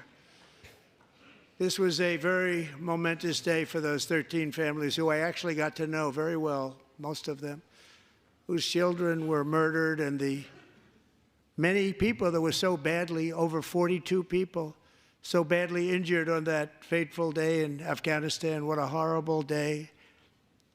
Such incompetence was shown that when Putin saw what happened, I guess he said, wow, maybe this is my chance. That's how bad it was. Should have never happened. Grossly incompetent people. I spoke to many of the parents and loved ones, and they're all in our hearts tonight. Just spoke to them on the phone. We had a big call. Every one of them called, and everybody was on the line, and they did nothing but cry with happiness. They were very happy, as happy as you can be under those circumstances. Their child, brother, sister, son, daughter was killed for no reason whatsoever. In the Middle East, we're bringing back our hostages from Gaza. In my first term, we achieved one of the most groundbreaking peace agreements in generations, the Abraham Accords.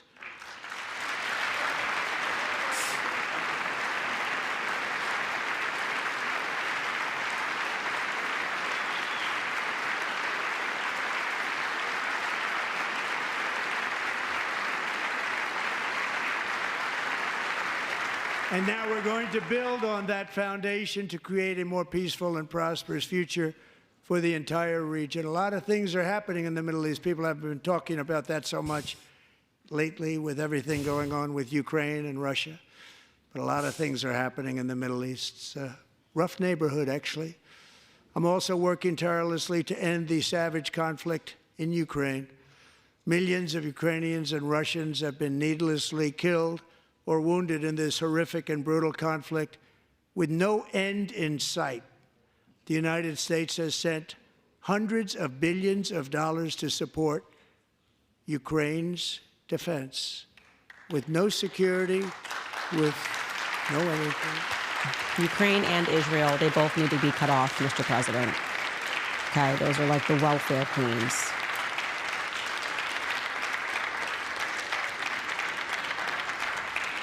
Do you want to keep it going for another 5 years? Oh. Yeah. Tonight? You would say Pocahontas says yes.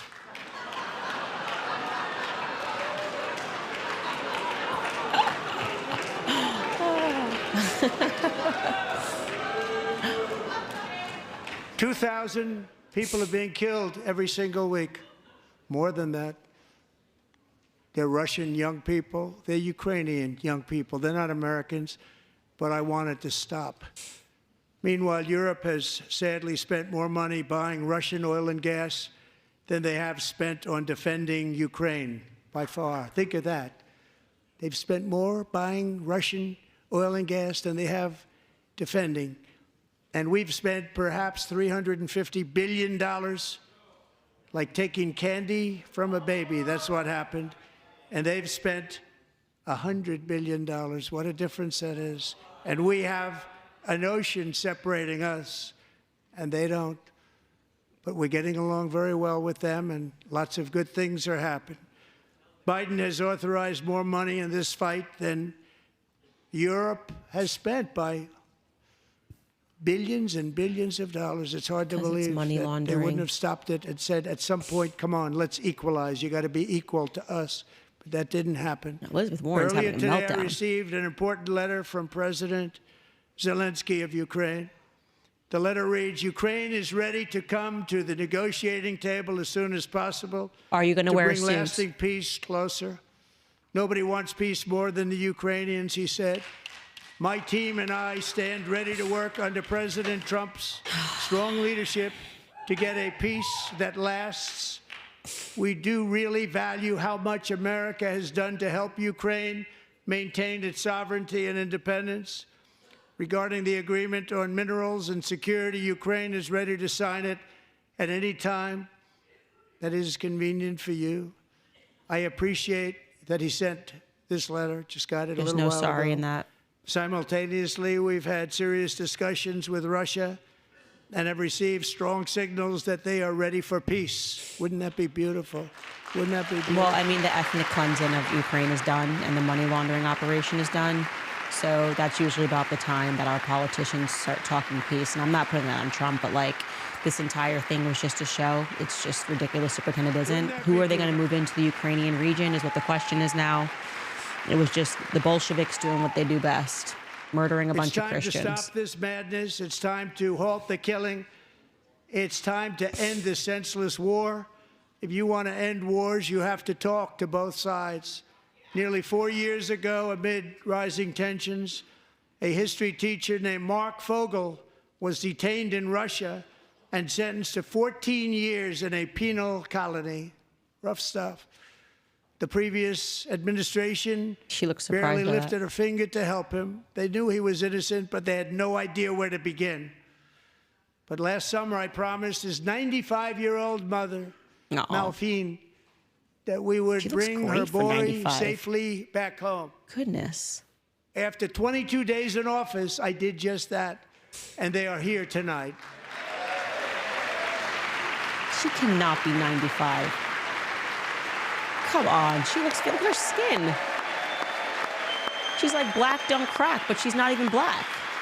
Who is this woman? Drop the product, drop the routine, Malphine. She looks fantastic.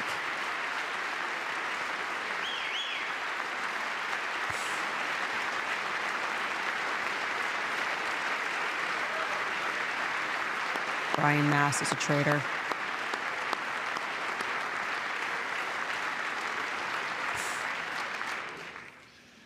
To Mark and his great mom, we are delighted to have you safe and sound and with us. As fate would have it, Mark Fogel was born in a small rural town in Butler, Pennsylvania. Have you heard of it? Where his mother has lived for the past Wow, how funny 78 is that? years. I just happened to go there last July 13th for a rally. That was not pleasant. And that is where I That was not met pleasant. his beautiful mom right before I walked onto that stage. Wow. And I told her I would not forget what she said about her son. And I never did I? Never forgot. It's wild. Less than 10 minutes later, at that same rally, gunfire rang out, and a sick and deranged assassin unloaded 8 bullets from his sniper's perch into a crowd of many thousands of people. My life was saved by a fraction of an inch, but some were not so lucky. Corey Comparator was a firefighter, a veteran, a Christian, a husband, a devoted father, and above all, a protector. When the sound of gunshots pierced the air, it was a horrible sound. Corey knew instantly what it was and what to do. He threw himself on top of his wife and daughters and shielded them from the bullets with his own body. Corey was hit really hard. You know the story from there. He sacrificed his life to save theirs. 2 others, very fine people, were also seriously hit. But thankfully, with the help of 2 great country doctors, we thought they were gone and they were saved. So those doctors had great talent. We're joined by Corey's wife, Helen, who was his high school sweetheart, and their 2 beloved daughters, Allison and Kaylee. High school sweetheart. I also think it's crazy that we still have no answers about what happened. It's like, if you ever need to know that the deep state is involved in something, it just goes away in the news and nobody's interested. You know, the things that we launch investigations on, Trump, what he did 15 years ago, but someone shooting a presidential candidate, a former president, just gets locked down. You know nothing. We know nothing about the shooter. Think about how crazy that is. To Helen, Allison, and Kaylee, Corey is looking down on his 3 beautiful ladies right now, and he is cheering you on. He loves you. He is cheering you on. Corey was taken from us much too soon, but his destiny was to leave us all with a shining example of the selfless devotion of a true American patriot. It was love like Corey's that built our country, and it's love like Corey's that is going to make our country more majestic than ever before. I believe that my life was saved that day in Butler for a very good reason. I was saved by God to make America great again. I believe that. Thank you. It's just crazy to think about that. We know nothing about that shooter. They just locked it all down. Who called for Trump to be shot at? Who could have the power to just, disappear that? Thank you very much. From the patriots of Lexington and Concord to the heroes of Gettysburg and Normandy, from the warriors who crossed the Delaware to the trailblazers who climbed the Rockies, and from the legends who soared at Kitty Hawk to the astronauts who touched the moon, Americans have always been the people who defied all odds, transcended all dangers, made the most extraordinary sacrifices, and did whatever it took to defend our children, our country, and our freedom. And as we have seen in this chamber tonight, that same strength, faith, love, and spirit is still alive and thriving in the hearts of the American people.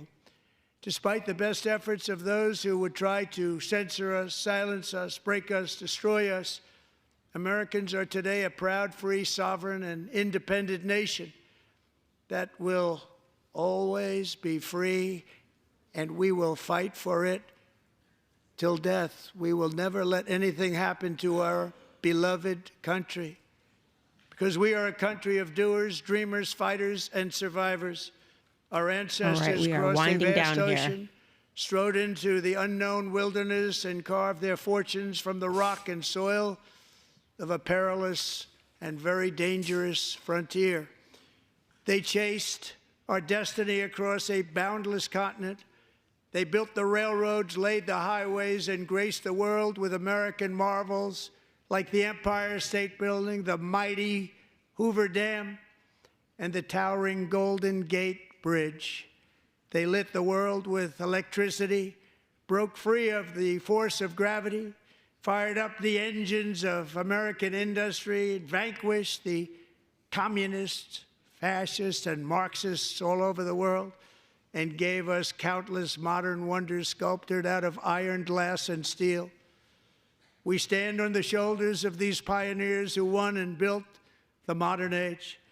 These workers who poured their sweat into the skylines of our cities. These warriors who shed their blood on fields of battle and gave everything they had for our rights and for our freedom. Now it is our time to take up the righteous cause of American liberty. And it is our turn to take America's destiny into our own hands and begin the most thrilling days in the history of our country. This will be our greatest era. With God's help, over the next 4 years, we are going to lead this nation even higher, and we are going to forge the freest, most advanced, most dynamic, and most dominant civilization ever to exist on the face of this earth. We are going to create the highest quality of life, build the safest and wealthiest and healthiest and most vital communities anywhere in the world. We are going to conquer the vast frontiers of science, and we're going to lead humanity into space and plant the American flag on the planet Mars and even far beyond.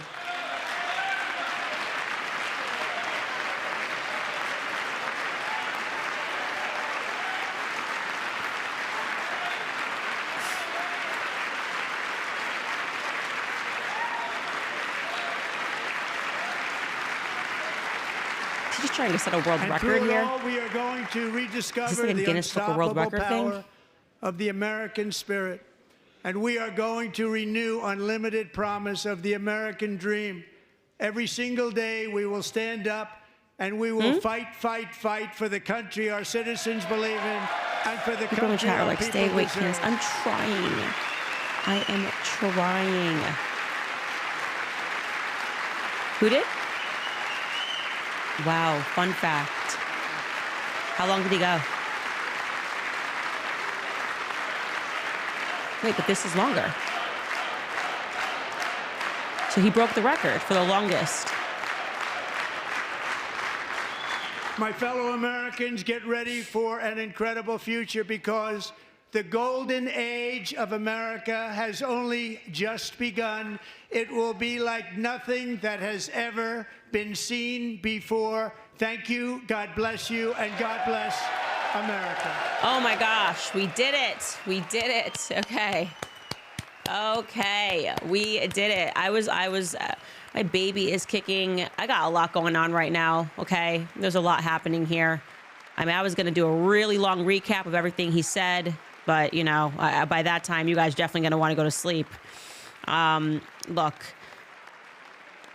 the foreign aid thing, I asked him to live fact check, saying that he suspended all foreign aid. He did freeze. He did do a U.S. freeze on foreign aid, but it does not apply to weapons support for countries like Israel and Egypt. So, okay, fair enough. I think he's talking about dollars, and they said that he is giving weapons in 2023, the last year for which the full data is available. Obviously, we know that Ukraine has taken $16.6 billion from us. The bulk of that went to economic development. And then it disappeared. And then second place was Israel. They received the second highest amount of U.S. assistance, $3.3 billion in 2023, mainly for security. My thing is, like, even when we say we're not giving it directly to countries, I always wonder if they're finding a way around it. Like, Ukraine randomly took credit for things in Israel and said that they gave them money. And I'm like, how are you taking money and giving money at the same time? That means you're taking our money and you're passing it through, and our money is being laundered 1,000 different ways.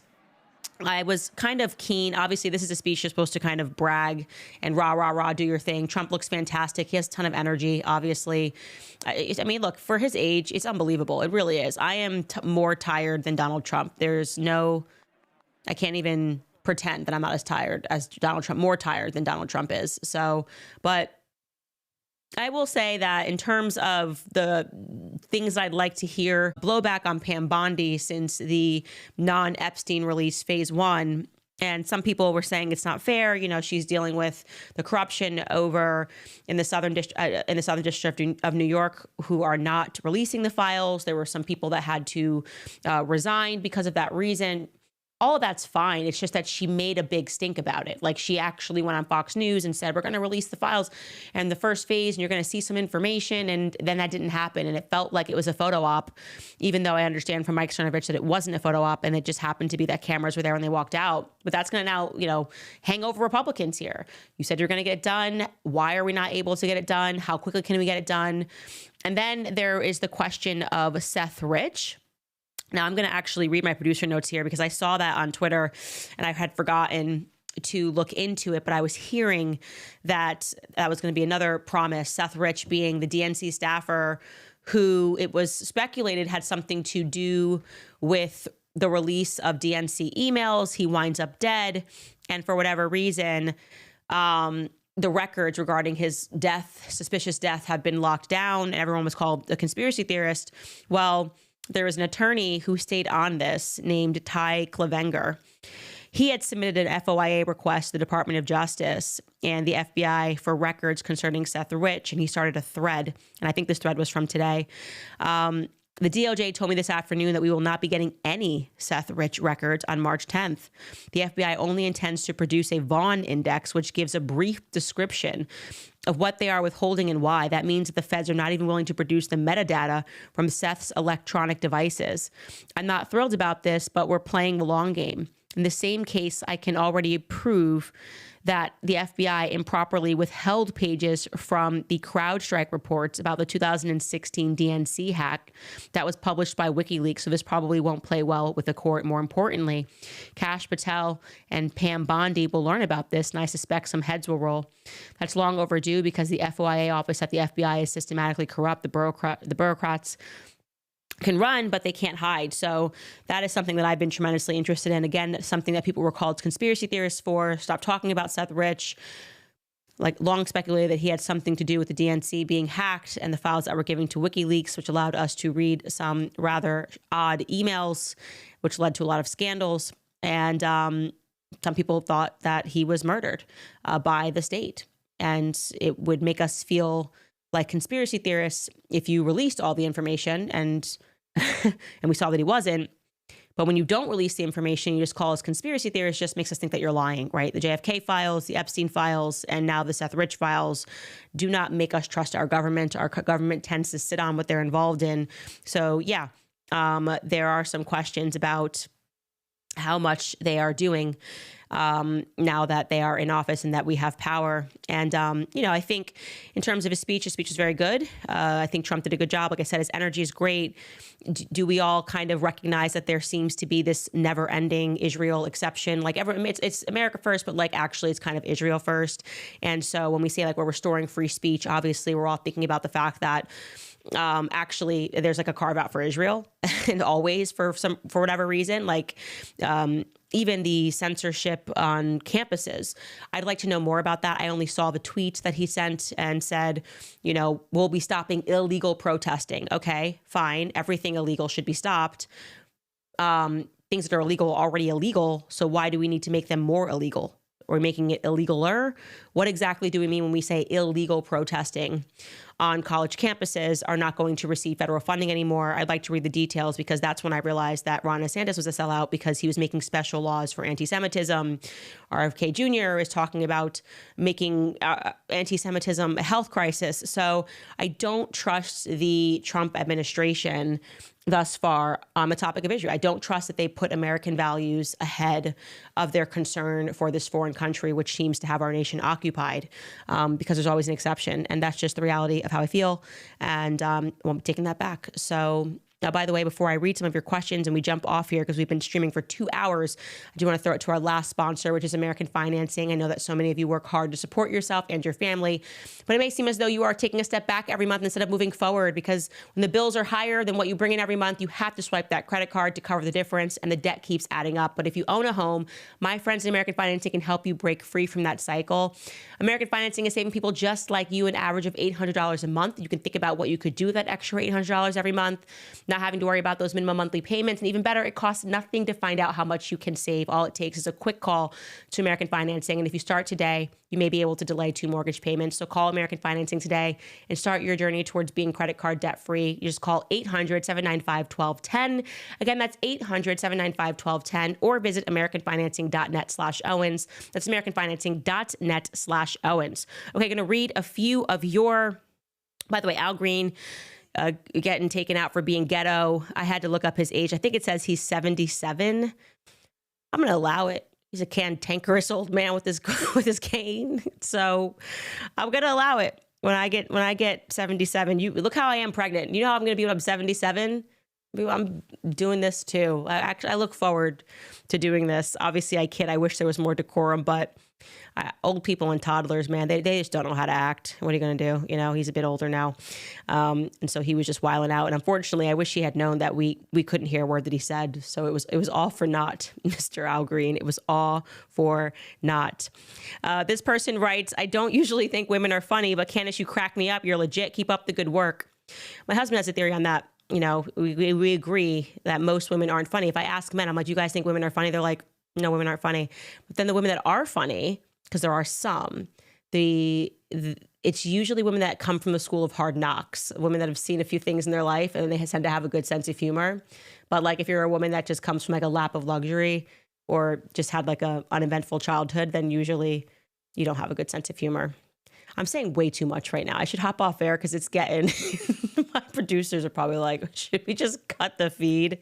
He's going to say something crazy. Clips are going to be going viral. I'm going to be explaining. It was 11 p.m.